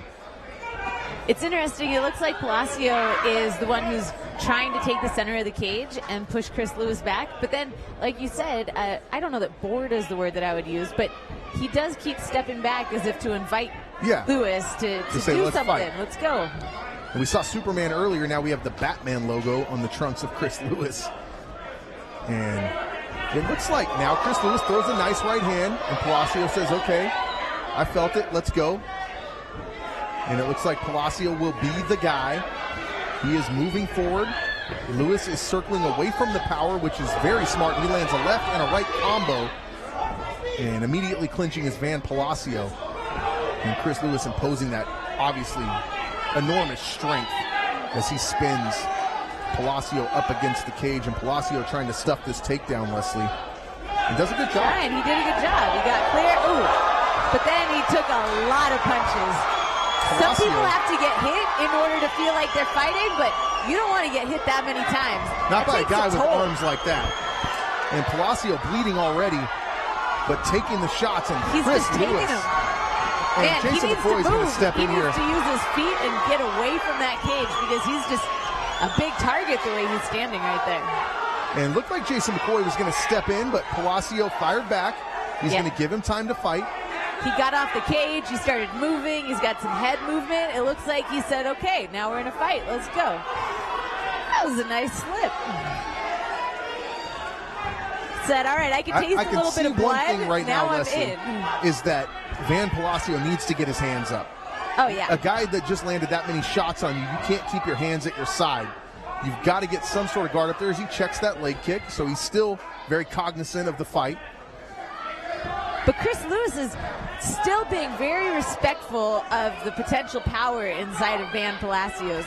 He's not rushing in. He's still picking his shots, taking his time, even after landing everything that he landed. And don't forget, Van Palacio coming off a TKO victory over Cody Sons just a few months back. So Chris Lewis has that in the back of his mind. I'm sure he's seen that fight, and he knows that Palacio packs power in those hands. So, as you said, picking his shots, not trying to go insane to get the finish. There's a nice front kick. And Palacio says, let's get it, bring it on. I don't know that I would say let's bring it when I haven't landed anything and the other guy has landed a lot myself. Maybe he's saying it like this. Look, this guy's landed 17, 18 punches on me clean. I'm bleeding, and he hasn't hurt me yet. Definitely it's possible.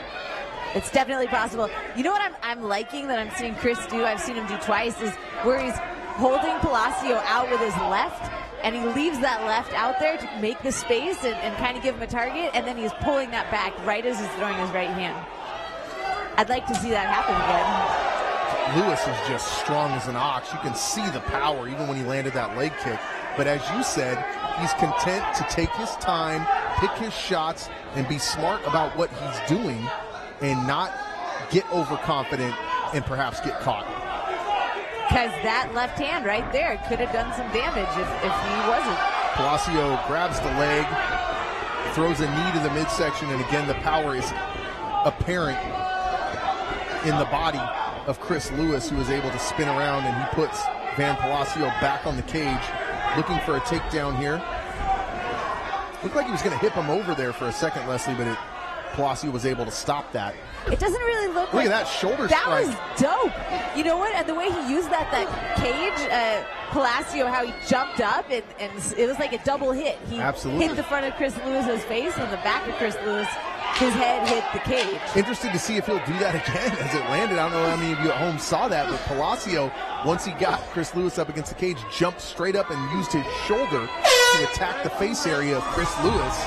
I'd like to see a replay of that if we can get that, but the story of that round, the first round here, was Chris Lewis landing a ton of strikes on Van Palacio, and Palacio keeping his hands at his side.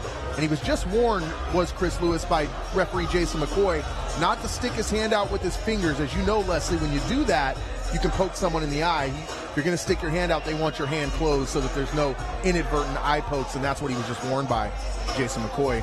Yeah, I wonder if we're going to see more of a sense of urgency from either of these guys, or if we're going to keep seeing this sort of calm kind of chess match. Yeah, that is a great description for what it seems like so far. There's a big right hand from Lewis as we watch the replay.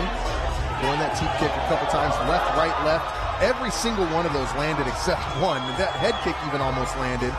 See the blood trickling out of the mouth of Palacio. We thought McCoy was going to stop it, but he's given Palacio a chance to get back into this fight. Didn't see the shoulder strike there, but I assure you it was awesome. And Chris Lewis now. So we are live from Tachi Palace, and we are 7 fights in. The heavyweights are doing battle. Heavyweights are doing battle here. Sorry, I'm hearing voices in my head. And Van Palacio in the black trunks. Chris Lewis in the white.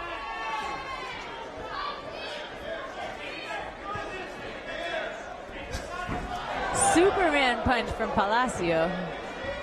And Palacio now, like you said, will he have a sense of urgency? Will either fighter have a sense of urgency? But the guy who really needs it at this point is Van Palacio. And again, even though he was warned, you still see Chris Lewis reaching toward the head with his hand wide open. Nice jab there from Lewis that just misses. Palacio steps back. Palacio now coming in. A little unorthodox with the way he's moving his hands around, although he has them a little higher than he did in round number 1. And now he's going to rush in on Chris Lewis. He wasn't able to land anything significant, but he did get inside. What does Palacio need to do here, Leslie, to get back in this fight? Well, he needs to put some stuff together. What both of these guys are doing is they're just throwing one punch and then backing up. I'd like to see a combo. It looked like he was going for something spinning right there. Yeah. But you know what? Even that, though, I want to see it at the end of a combo. I want to see a setup. I want to see something that's going to disguise the punch that's going to change the whole fight. Not a lot of level changing here either. I mean, we saw a leg kick there, but not many. Mostly it's just boxing at this point. No one's really changing levels for a takedown. No one's changing levels for leg kicks. We're just getting a straight-up standing, almost kickboxing match. Shoot, we're not even getting body shots, really, and I think the body shot would be devastating. Not only would it be devastating, but once you start going up, down, what that happens is that it drops someone's guard. They drop their hands from their head because they're worried about their body, and then you can land that knockout shot. And in that last exchange, Chris Lewis landed a big right hand, and Van Palacio said, bring it on. And as you said, he needs to land some things. He got caught with a left jab there as well. Neither fighter seems too excited about the clinch. It's almost like a sparring session at this time, Leslie Smith, is what I'm kind of getting the vibe from this fight. Neither guy is in a big hurry. There's a big left hand from Palacio, followed by another one. Throws a knee in there as well. See, and this is where he needs to keep going. Put it together. Keep coming. Both of them. Both of them. They've both done some impressive stuff at this point. But it's not going to be that one punch.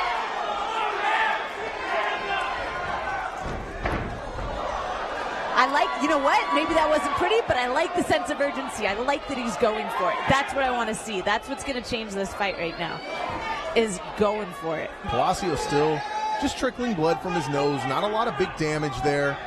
I can't quite tell. I don't think there's any damage on the face of Chris Lewis, who just throws a big bomb of a right hand that just misses. And Palacio looks tired. They both look tired, let's be realistic, but Palacio looks extremely weathered right now. Man, I want to see them use some of the other elements. Spinning elbow that just missed. And as you said again, not at the end of a combo, although he used it to start a combo, and now it looks like he may go to the ground here. Big knee from Van Palacio. Big right hand from Chris Lewis. And a jab that finds a home again, and here comes Palacio saying, bring it on. Let's turn this into a brawl, guys. And down, wow, look at that. Almost like a front face lock, but a guillotine attempt at the same time, and he just bullies Van Palacio to the mat. I liked how he had a couple shots to the head before he moved on. Let's see if he'll go around, take his back. Yeah, I'd like to see him take his back, and that's exactly what he's going to do here. Right there, and just start throwing. Those ones that come from underneath the arm, if you can switch, you get the underneath the arm, then you switch back to the head when the head moves. We saw Dan Henderson finish a big fight like that, those punches underneath the arm, and Palacio's in trouble. McCoy's right there looking close. He's going to stop this fight unless Palacio can do something here. He can actually keep on throwing while Palacio is grabbing his head. He doesn't have to stop. He doesn't have to deal with that because there's nothing that Palacio can do when he grabs his head with that left arm. Now he's got the left arm of Palacio trapped, and there's another hammer fist, and that's a big man on top of you, Leslie Smith. Yeah, but I want to see the big man do something. I want to see him throwing. I want to see that. I mean, I think he's winning. It's definitely looking like he's winning, but we're here for a fight. We want to see that sense of urgency. I don't have a clock in front of me. I'm not sure how much time is left, but McCoy is taking a very close look at this, and he's going to stop it. All right. Referee Jason McCoy has waved off the fight. He felt like Van Palacio took too much damage. Palacio, for his part, thinks it was an early stoppage, and he's upset. He's very upset, but to be honest with you, Leslie, he hadn't done anything in quite a lot of time there, and Lewis was landing some serious elbows, some serious hammer fists, and Palacio was not fighting back, but he is livid over this decision to stop this fight, Leslie. Yeah, I can see that he's livid, and I can see where he's coming from. I can see where he's saying, I'm fine, I'm not hurt, I can keep going. That wasn't doing it, but he wasn't scrambling. He wasn't putting up any kind of a legit defense, and that's what it comes down to. Is if I can get my opponent and I can make it so they cannot defend themselves, absolutely, and I can just keep on landing like he's doing here. Exactly, and they are not. That's what it comes down to. The ref is looking for whether or not you are intelligently defending yourself. Correct. And he wasn't. He had his hands up, yes, but he wasn't moving to change the position. And to be fair, Chris Lewis won the fight in somewhat dominant fashion, but I wasn't very impressed with the sense of urgency or the attack mechanism of Chris either. I mean, I think that he could have come on even stronger when he had Palacio in trouble. For me, it was a slow start for both of them that stayed sort of slow, and Palacio came out on the short end of it. I think that it was just sort of meant to be that we had to have a fight like this because we had so many crazy fast fights. Yeah. Let's send it up to Tyson Johnson for the official decision. Ladies and gentlemen, after 4 minutes, 38 seconds into round number 2, your winner by way of TKO, Chris "The Law" Lewis. So there's the official decision. Chris Lewis is going to win it by TKO. And I'll tell you what, it was a good fight. I thought that both of them could have been a little bit more active. Palacio was not happy with the stoppage, but a good fight nonetheless. Chris Lewis looks great. He'll move to 2-0 or 3-0, depending on who you believe. Either way, he's still undefeated, and he looks great in the cage. Van Palacio will drop down to 4-2. Hopefully we'll see him again. He'll go back to the drawing board. But I'll tell you the good news, Leslie. Coming up next is the co-main event of the evening. It is Randall Wallace taking on J.C. Yamas. And this is one of the fights that everybody's looking forward to here. 13-6 for Randall Wallace, 8-6 for J.C. Yamas, the leg lock monster. And J.C. Yamas has won 3 of his last 4 fights. He rattled off 3 wins before losing a technical decision. So this is going to be a good fight. This right here, what we're watching, it was one of his best flurries. There's the shoulder. Yes, the shoulder bump the truck that you were for sending us for. out the shoulder attack that you saw from Van Palacio. And again, I have to be honest. Although he won the fight, Chris Lewis looked very slow and a bit sluggish at times. Yeah, but sometimes that has to do with the interaction of the two fight. Yeah. How the styles matchup go. I would like to watch him fight again. Chris Lewis beating Van Palacio. In our co-main event, welterweights will look to work as Buddy Wallace meets the submission-savvy J.C. Yamas. Fighting out of Modesto's lauded Last Stand fight team, Buddy Wallace returns to the Palace tonight for the first time since 2014, having shared the cage with veterans Max Griffin, Juan Carnero, and Justin Baseman. Wallace's biggest win came in 2013 over UFC veteran Marco Polo Reyes. Now he looks to rise to prominence when he showcases his skills in tonight's co-feature. J.C. Yamas is no stranger to the TPF cage, as he's undefeated here in Lemoore. Defeating veterans Kenny Ento and Zane Kamaka, he now looks for his 3rd straight promotional victory. A win here tonight could put him in the conversation as one of Tachi's elite-level welterweights. Coming up next, it's our co-main event of the evening as Modesto's Buddy Wallace battles Bakersfield's J.C. Yamas. This is Tachi Palace Fights. Co-main event of the evening coming your way. Buddy Wallace, 13-6. Wants to go by Randall now, so I'll call him Randall Wallace, 13-6, coming off a big win over Angelo Trevino by guillotine. And he's coming out of that Last Stand fight team, and we saw some of those guys earlier on, Angel Deanda amongst them, and he has taken on J.C. Yamas, the leg lock monster from Modesto, as you see J.C. making his way down to the cage. And I like his shirt. It says, "Prove me wrong." It's a good shirt.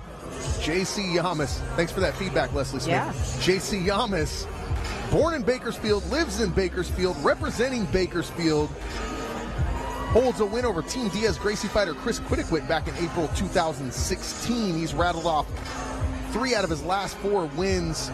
His last fight was a technical unanimous decision loss to James Terry at Bellator 172.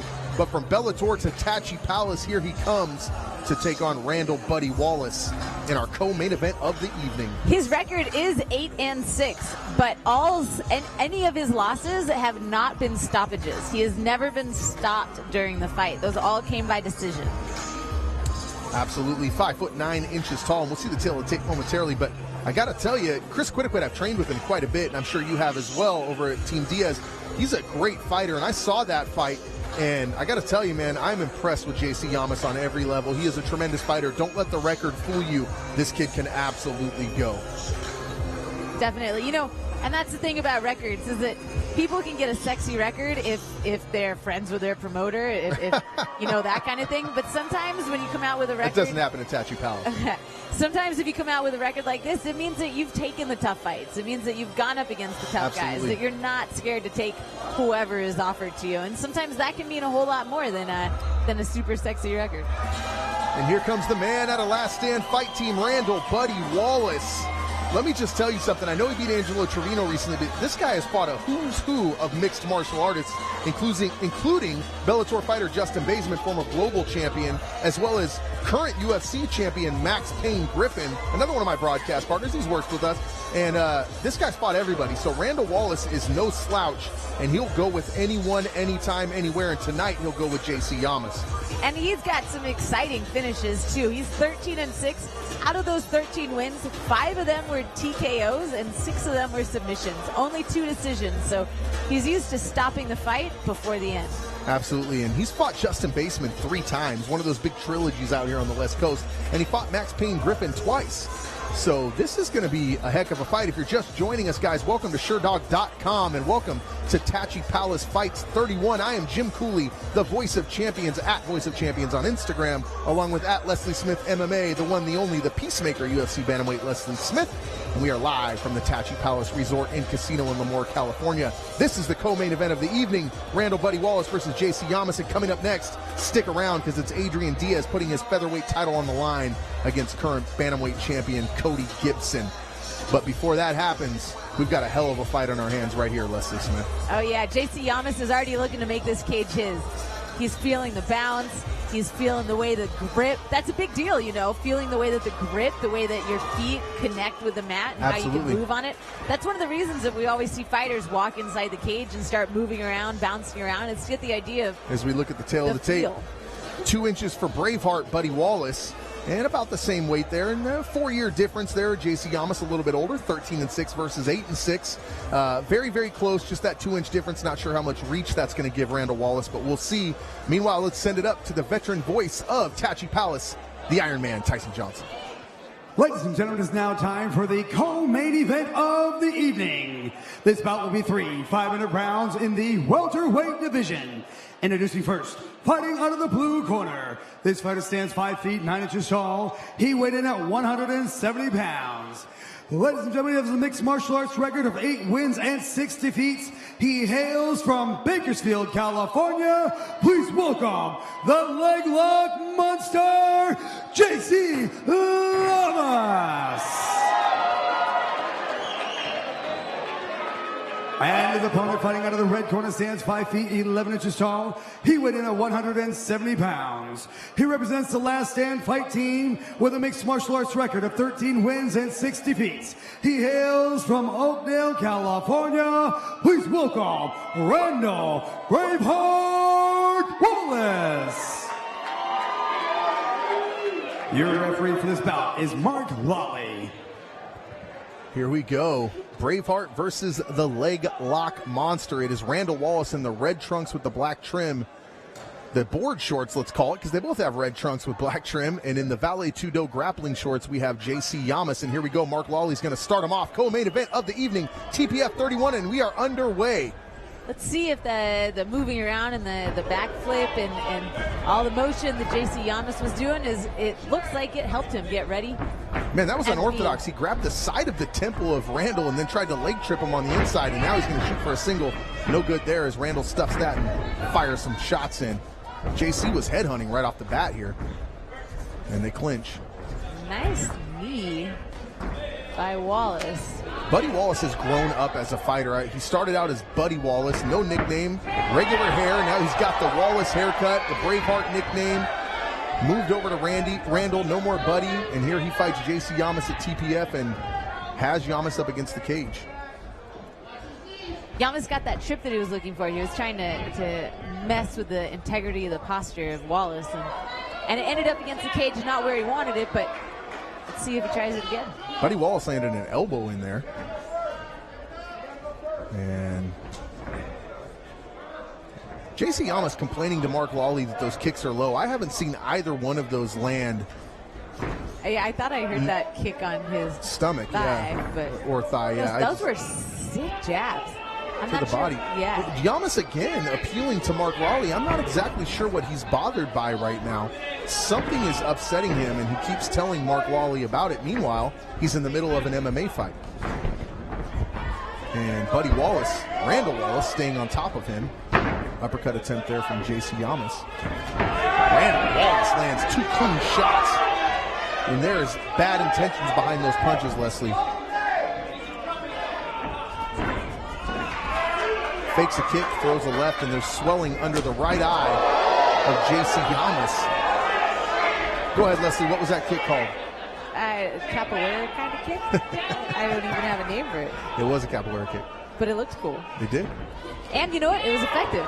It was an orthodox strike, but it took the momentum back over to Yamas' side. Ooh. And Man, he's really bouncing off the cage and landing some blows really well. Wallace is pushing him back, but he's retaliating with that bounce off the cage punch. He's done that twice now. Oh, nice left hand followed by an uppercut, but firing back is JC Yamas, and we got a slugfest on our hands, Leslie. Single leg takedown attempt here. Can Wallace stuff it and fight it off? Yamas trips him, and down goes Wallace. And now in the open guard, closed guard now. And there's a blood coming from someone, Leslie. There's blood all over the leg of Randall. Looks like the blood's coming from Yamas because it's... Oh, and it's a lot. And earlier he was swelling underneath his right eye. Perhaps that actually got opened up. It is possible. When you're cut like that, sometimes you want to keep it grappling so that there's not a chance that they're going to stop the action and come and stop you. Half-hearted guillotine attempt there from JC Yamas as Randall Wallace is able to scramble out from underneath, and now he is on top of Yamas. See if he can. And he will take us back here, but he's way up high, Leslie. Now he's got his hooks in. And pretty high. He's got his right arm underneath, and now he's in a good spot here, though, Les. He's got one arm trapped. He's got his hooks in. He's got time, 1.5 minutes left in this fight, plenty of time. He needs to flatten him out. And what does Yamas need to do from the bottom? Does he need to go 2-on-1 here on the hands, or what does he need to do to try to stop this? Well, he needs to deal with the hands and the legs because he can clear himself from the hands, but the way that those legs are, you got to clear yourself from the legs too. And as gory as it sounds, the blood actually helps Yamas in this situation because it's harder to get the choke. He's a little bit more slippery. Yeah, maybe I was wrong about who was bleeding. It looks like Wallace is the one bleeding. Yeah, it doesn't even look like there's any blood on Yamas' face. And there's a lot of blood in that cage, and now Wallace is going to reset himself on the back of Yamas, and he has got under a minute to try to finish this. Instead, he's going to opt to go to full mount, create distance, posture up, and land blows, but Yamas is content to give him his back. Well, that's confidence in your submission defense. He's so high up on his back that he can't really finish when he's that high up on his back. And so as long as he keeps his butt up really high in the air, Yamas does, then now it looks like Yamas is the one bleeding. Maybe they're both bleeding. They could both be bleeding. Ooh, are we going to get to head and arm, head and arm? But the blood again helps him slip out. That's interesting. He decided not to go for the head and arm and went back to the back. Oh, looks like Yamas is looking for a leg. And I'm going to tell you right now, they're both bleeding, going for a knee bar. Whoa. I don't know what happened there. Look at this. And I'll tell you right now, they're both bleeding. There's excessive blood coming out of the forehead and eye area of JC Yamas. But for his part, Randall Wallace is bleeding underneath his right eye. And this is a hell of a fight, like we knew it would be. Co-main event of TPF 31, and we got a lot of action early on, Leslie. I'm really excited to see which highlights we're going to get to see. I was curious about what happened at the very end because it looked like he had that leg lock. It looked like he was going to get a knee bar to finish it, and then he kind of just stopped working on it. Early on in the fight, that was right at the beginning there. He does that tempo grab and trip, and he got it. He got that trip multiple times. He's really good with that trip. Here's some nice shots from Randall Wallace that he landed. Firing back was JC Yamas, just missed with that uppercut. Here's the single leg, and this is what started the grappling game. And there's the knee bar you were talking about. Now let's see. So close to finishing it, but look, nothing. Oh, you know ended. what it looks like? Stopped. It looks like they thought the round was over when they heard the 10-second tap. It looked like they both felt the round was over. They heard something that sounded like the end of the round because they both just gave up and got up to their knees, and neither one of them was striking each other. Well, ladies and gentlemen, you don't stop. Oh, is that the end of the So what's fight? going to happen here, I think, is the doctor has stopped it because of the cut. Got called. Oh my gosh. And I'll tell you what, if they didn't know if they didn't think the round was over, Yamas may have gotten that knee bar. Instead, the round ends. The doctor gets a close look at Yamas. The fight has been stopped, and Randall Wallace has won this bout. Wow, that was unexpected, and that was a crazy turn of events at the very end. Between just letting go of that submission. Well, I was going to say, that's why you never stop until the referee puts his hands on you and tells you to stop. Absolutely. And that could have cost JC Yamas this fight because that knee bar was tight. It looks like that is what happened.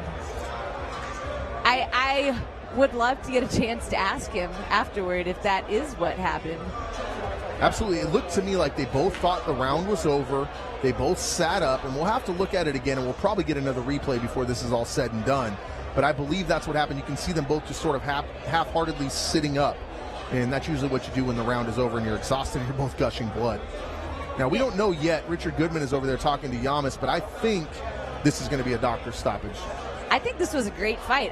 You know what? They bounced off of every single wall on this cage. They absolutely need to do this again. I would love to watch this fight again.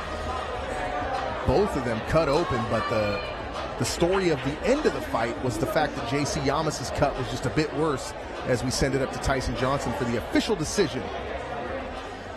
Ladies and gentlemen, after round number 1 on the advice of the doctor due to an eye injury, the blue corner is unable to answer the bell for your winner by TKO, Randall Braveheart Wallace. I'll tell you what I heard there that makes me a little nervous. I didn't hear because of a cut. I heard because of an eye injury. Yes. And what you hope is that this is not severe damage to the eye of JC Yamas, who's a tremendous fighter, because that's something that can end a career when you have eye damage. So I heard eye injury. Hopefully we're referring to the cut that was above the eye and not some sort of internal injury on the eye. As you see Justin Smitley and Professor Tom Theophanopoulos with their winning fighter, Randall Wallace. As we go back to the highlights of the entire fight, as you see them both coming out. Yeah, that gives me more questions because remember, he kept asking the ref something and trying to get the ref's attention. I wonder So maybe he got eye poked earlier on. And it just got aggravated more. Wallace was looking crisp and clean with his hands, but as you said, Yamas kept bouncing off the cage and landing significant strikes. Here's the takedown. And let's get a look at this end here. Now, watch how they both sit up, Leslie. It looks to me like they both think the round is over. Yes. That's exactly what I think happened. He's like, get off me, man. The round's over. But it wasn't over. It wasn't until he shoved him that the bell finally rang or the buzzer went off. Yeah. So they stopped early. JC Yamas, although he was cut and the fight was destined to be stopped at the round, could have won that fight had he held on to that knee bar. Yeah, that's a life lesson to never stop until the ref tells you to. Absolutely. And here we go. Main event of the evening. All right. It's champion versus champion in our main event as featherweight king Adrian Diaz defends his title against bantamweight champion Cody Gibson. Fighting out of the famed Team Alpha Male camp in Sacramento, Adrian Diaz earned TPF gold when he defeated Andres Quintana by first-round knockout, after besting Emilio Chavez and Chris Cully in non-title bouts. Diaz defends his title for the first time against a bantamweight champion who knows what it's like to fight under the sport's brightest lights. 135-pound king Cody Gibson looks to challenge himself tonight when he moves up to 145 as he looks to claim his second TPF belt. After a disappointing run in the UFC, Gibson responded with a title-clinching performance over Rolando Velasco and an emphatic stoppage of Kyle Boom Reyes. Now, the Renegade looks to show he is not only a bantamweight to beware of, but also a force to fear inside the featherweight division. Coming up next, it's our main event of the evening.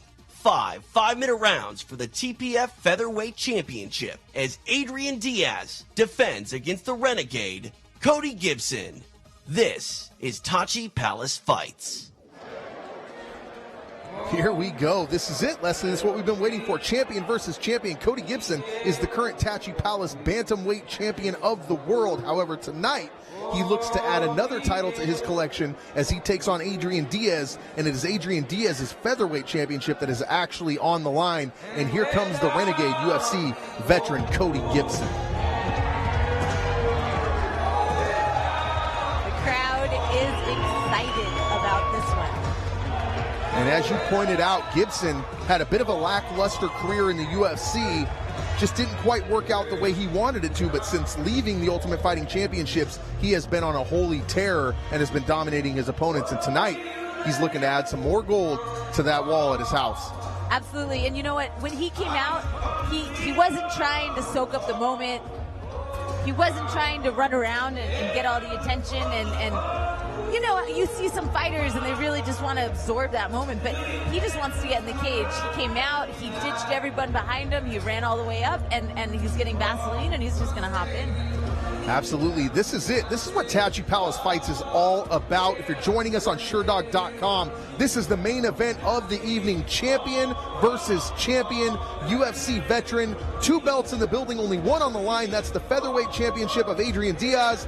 I am Jim Cooley, the voice of champions, along with my broadcast partner, Leslie, the Peacemaker Smith. And it is main event time in Lemoore, California, as Cody Gibson makes his way into the cage. And we await the arrival of the champion, Adrian Diaz.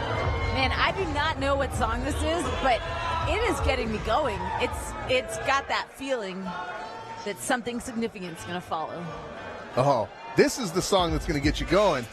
Ambitions as a rider. Adrian Diaz coming out to a little Tupac here tonight as he defends his featherweight championship against Cody Gibson, the Renegade. This guy hits. Adrian Diaz has fought Andre Touchy-Feely, Isaac DeJesus, Justin Smitley. He has fought everyone. He is on a 5 of his last 6 fight streak, coming off 2 big victories, including March 18th, 2017, and a 41-second guillotine victory over Chris Coley. And he is the current reigning, defending Tachi Palace Fights featherweight champion of the world.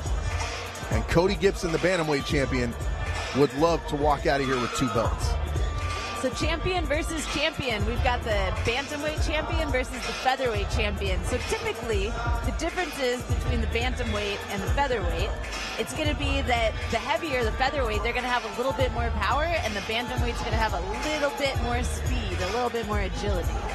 And Cody Gibson out of Blackwell, Oklahoma, is going to obviously have a little bit of a wrestling background. Oklahoma, a hotbed of wrestling, and he's got a 71-inch reach, and he's going to look to use that tonight. Now, this guy holds victories over Evan Esquera, Johnny Bedford, Rolando Velasco, does Cody Gibson, and he's a purple belt in BJJ, by the way. That always helps.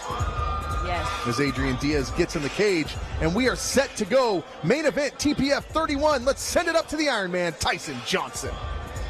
Ladies and gentlemen, it's now time for the main event of the evening.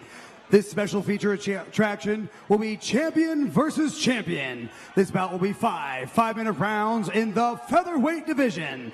This bout will be for the Tachi Palace Fights Featherweight Championship of the World. Introducing first, the challenger. Standing 5 feet 10 inches tall, he weighed in at 145 pounds.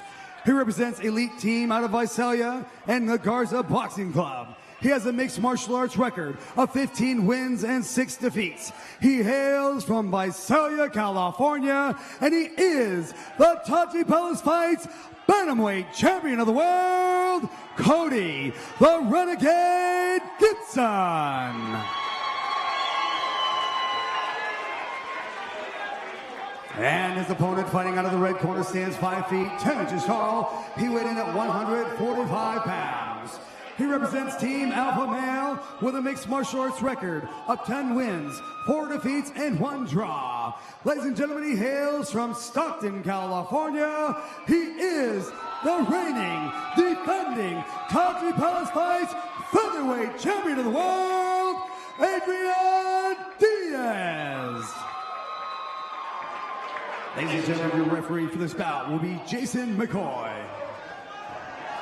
All right, guys, I expect a clean fight out of both of you, okay? Listen to my instructions at all times. Protect yourself at all times. If you're going to touch gloves, let's do it. Let's get ready to fight. That was an intense stare down, Leslie Smith. This is what we've been waiting for. Main event of the evening. Champion versus champion. Cody Gibson, the challenger. Although he's the bantamweight champion, he is the challenger in this fight as he sets his sights on Adrian Diaz's featherweight championship. Both men in all black. And Cody is the one that just threw the kick and missed. And big left hand there from the champion. And Cody Gibson looking for a single leg takedown. High crotch. Down goes Diaz. Immediately back to his feet, Leslie. Yeah, I was wondering how the size difference, but it does not seem to be affecting Cody Gibson at all. He is having no problems lifting Adrian Diaz up and bringing him back down. And we talked about him being from Oklahoma, a hotbed of wrestling, and we've seen some really good wrestling here early on from Cody Gibson, and he is not letting go of the back of the champion, Adrian Diaz. I'm trying to figure out a way to let you guys at home be able to tell these guys apart. Gibson's shorts are more of the board short style, whereas Adrian Diaz is in sort of the grappling style. He is up against the cage now. And it is TPF 31 main event of the evening, champion versus champion. What a match put together here by Richard Goodman, Jacob Jeff, and all of Tachi Palace. That was an awesome start to this fight, by the way. Beautiful work by Cody Gibson and great defense by Adrian Diaz. Gibson, outside leg kick. Right hand, Diaz underneath. It looks like Gibson is living up to his role of the challenger for the featherweight belt. Absolutely. He's fighting like the challenger. He's the one who's pushing and coming in. And that's what you have to do. You have to beat the champion. And Adrian Diaz attempting to stuff this takedown attempt. He's been taken down once or twice here already, although didn't spend any significant time on the ground. Cody Gibson, though, has been able to take him off his feet a few times. There's a body kick from Gibson. But no damage yet. No fighter has taken any significant damage. Absolutely. And as he works on that lead leg, I spoke of this earlier on in the broadcast, the more punishment you take on that lead leg, the more power comes out of your punches. So Gibson smart, working that lead leg, outside, inside. Diaz, for his part, has not thrown a lot of strikes. He threw a kick there, but that's really all we saw. There's a couple punches. Body shot from Gibson.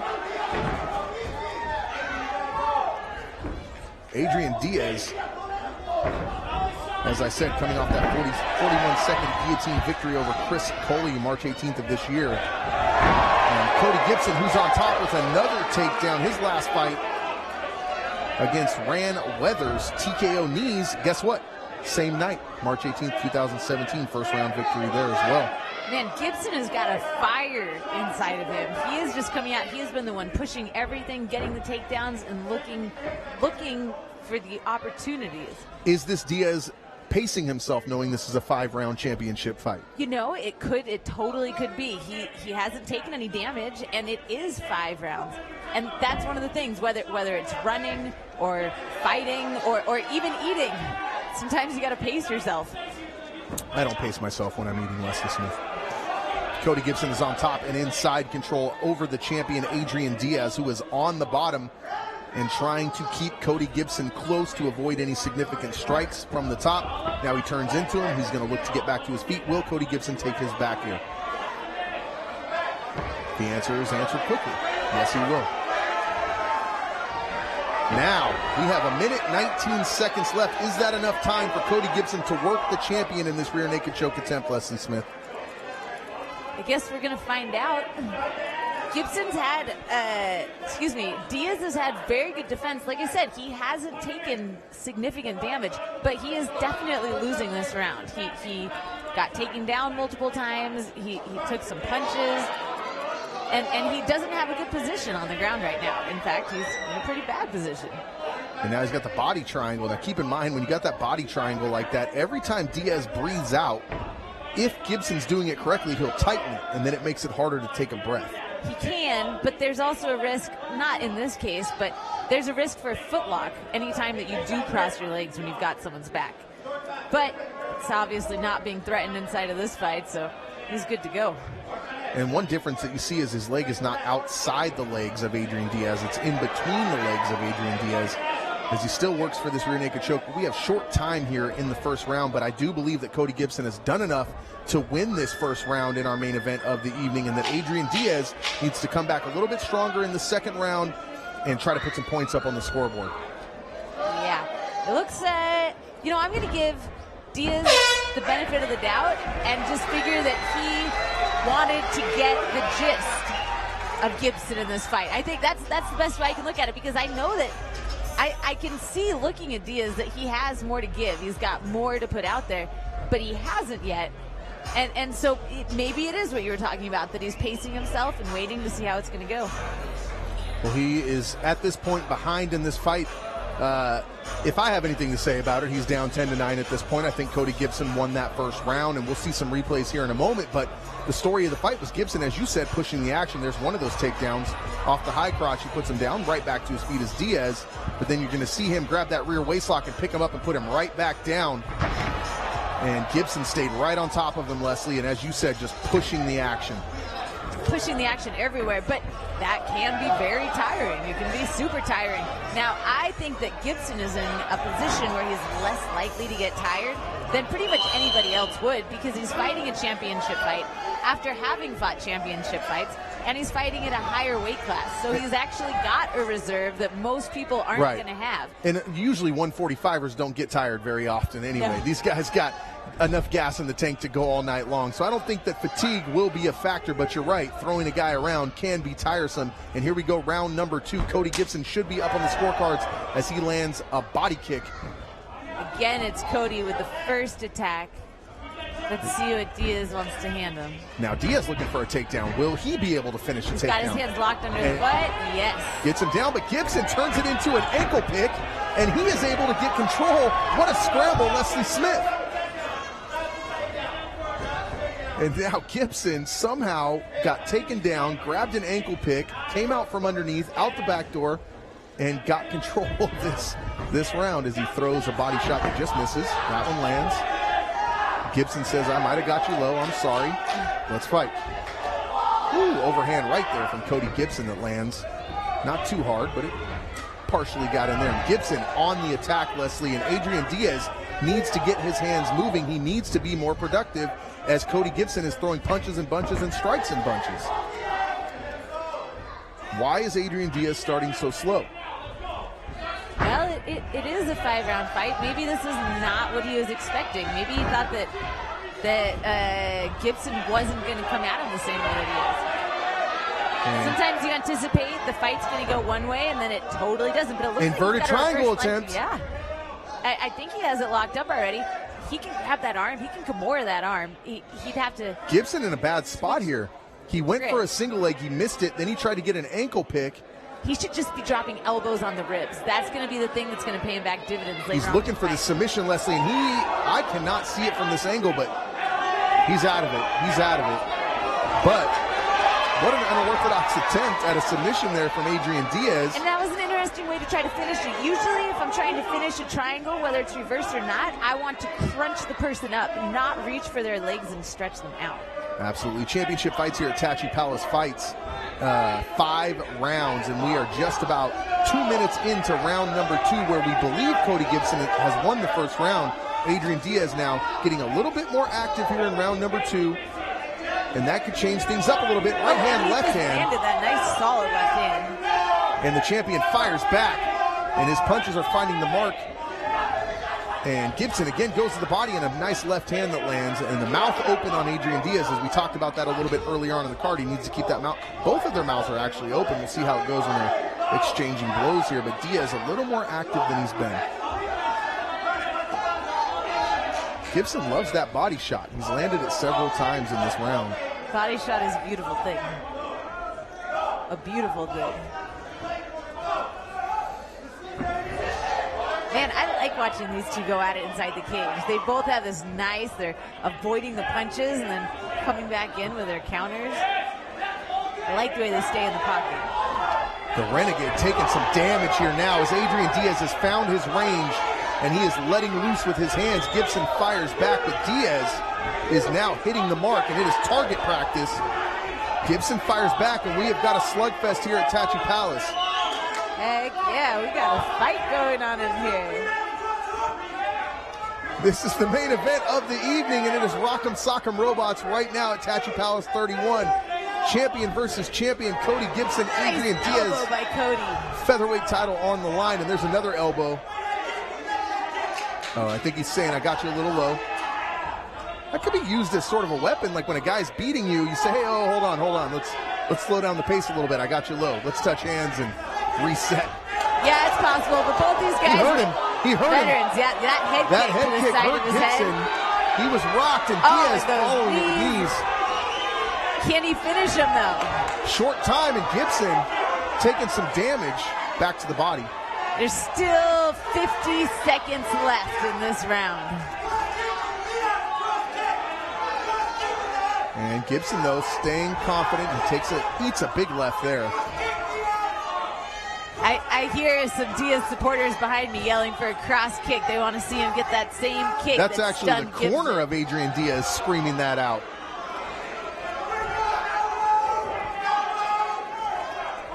Oh, you're right. There is someone behind us as well.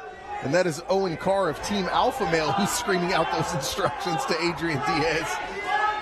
You know, it's crazy. Sometimes you can hear instruction. You can hear different people's voices more than you can. Like, I can always hear Misha Tate's voice. Whenever she's there, she says something, I can hear it. Let's see this last-minute flurry. Man, this has been a great round.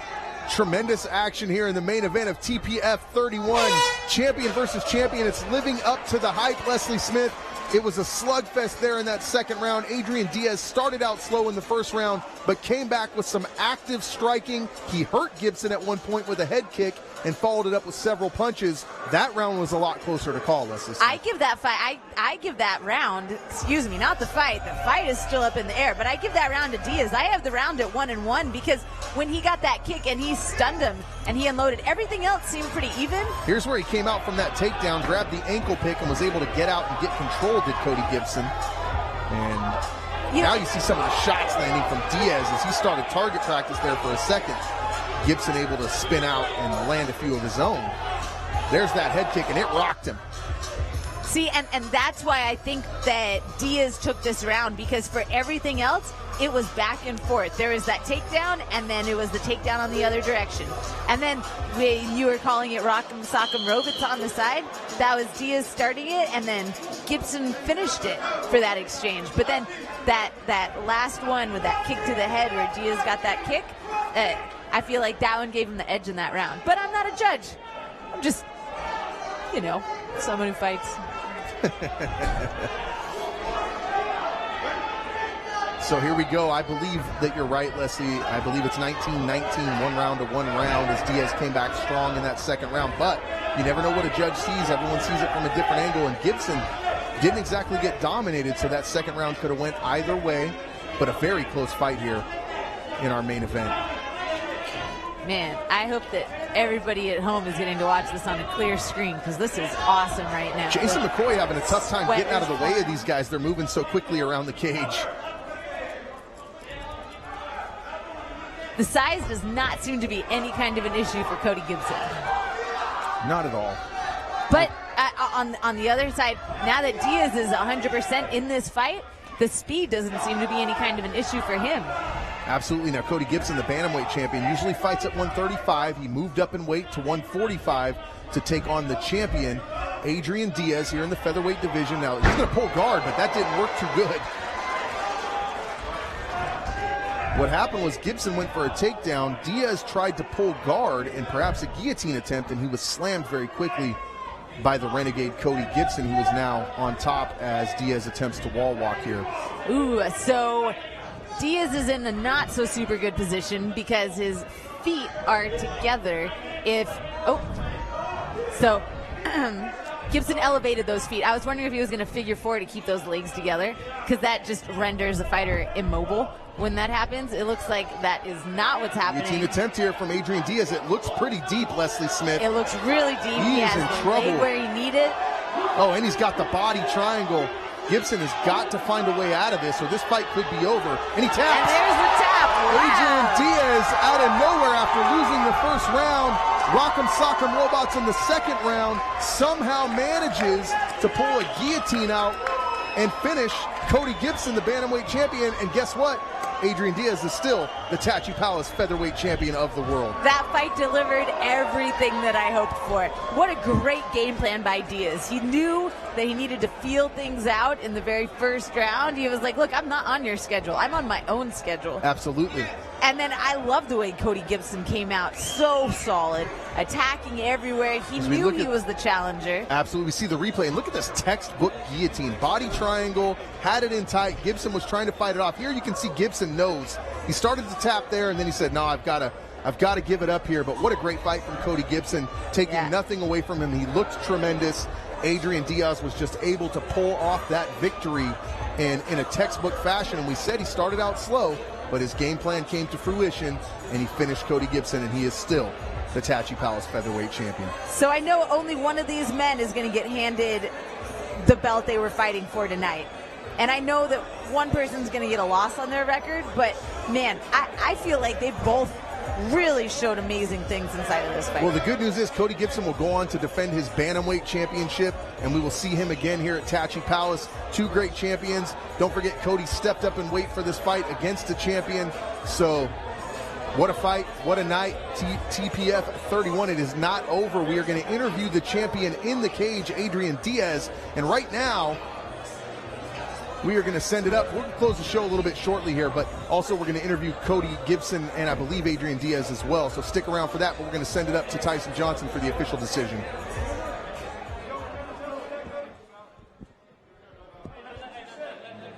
Ladies and gentlemen, after 1 minute 46 seconds into round number 3, your winner by way of tap out and still the Tachi Palace Fights featherweight champion of the world, Adrian Diaz.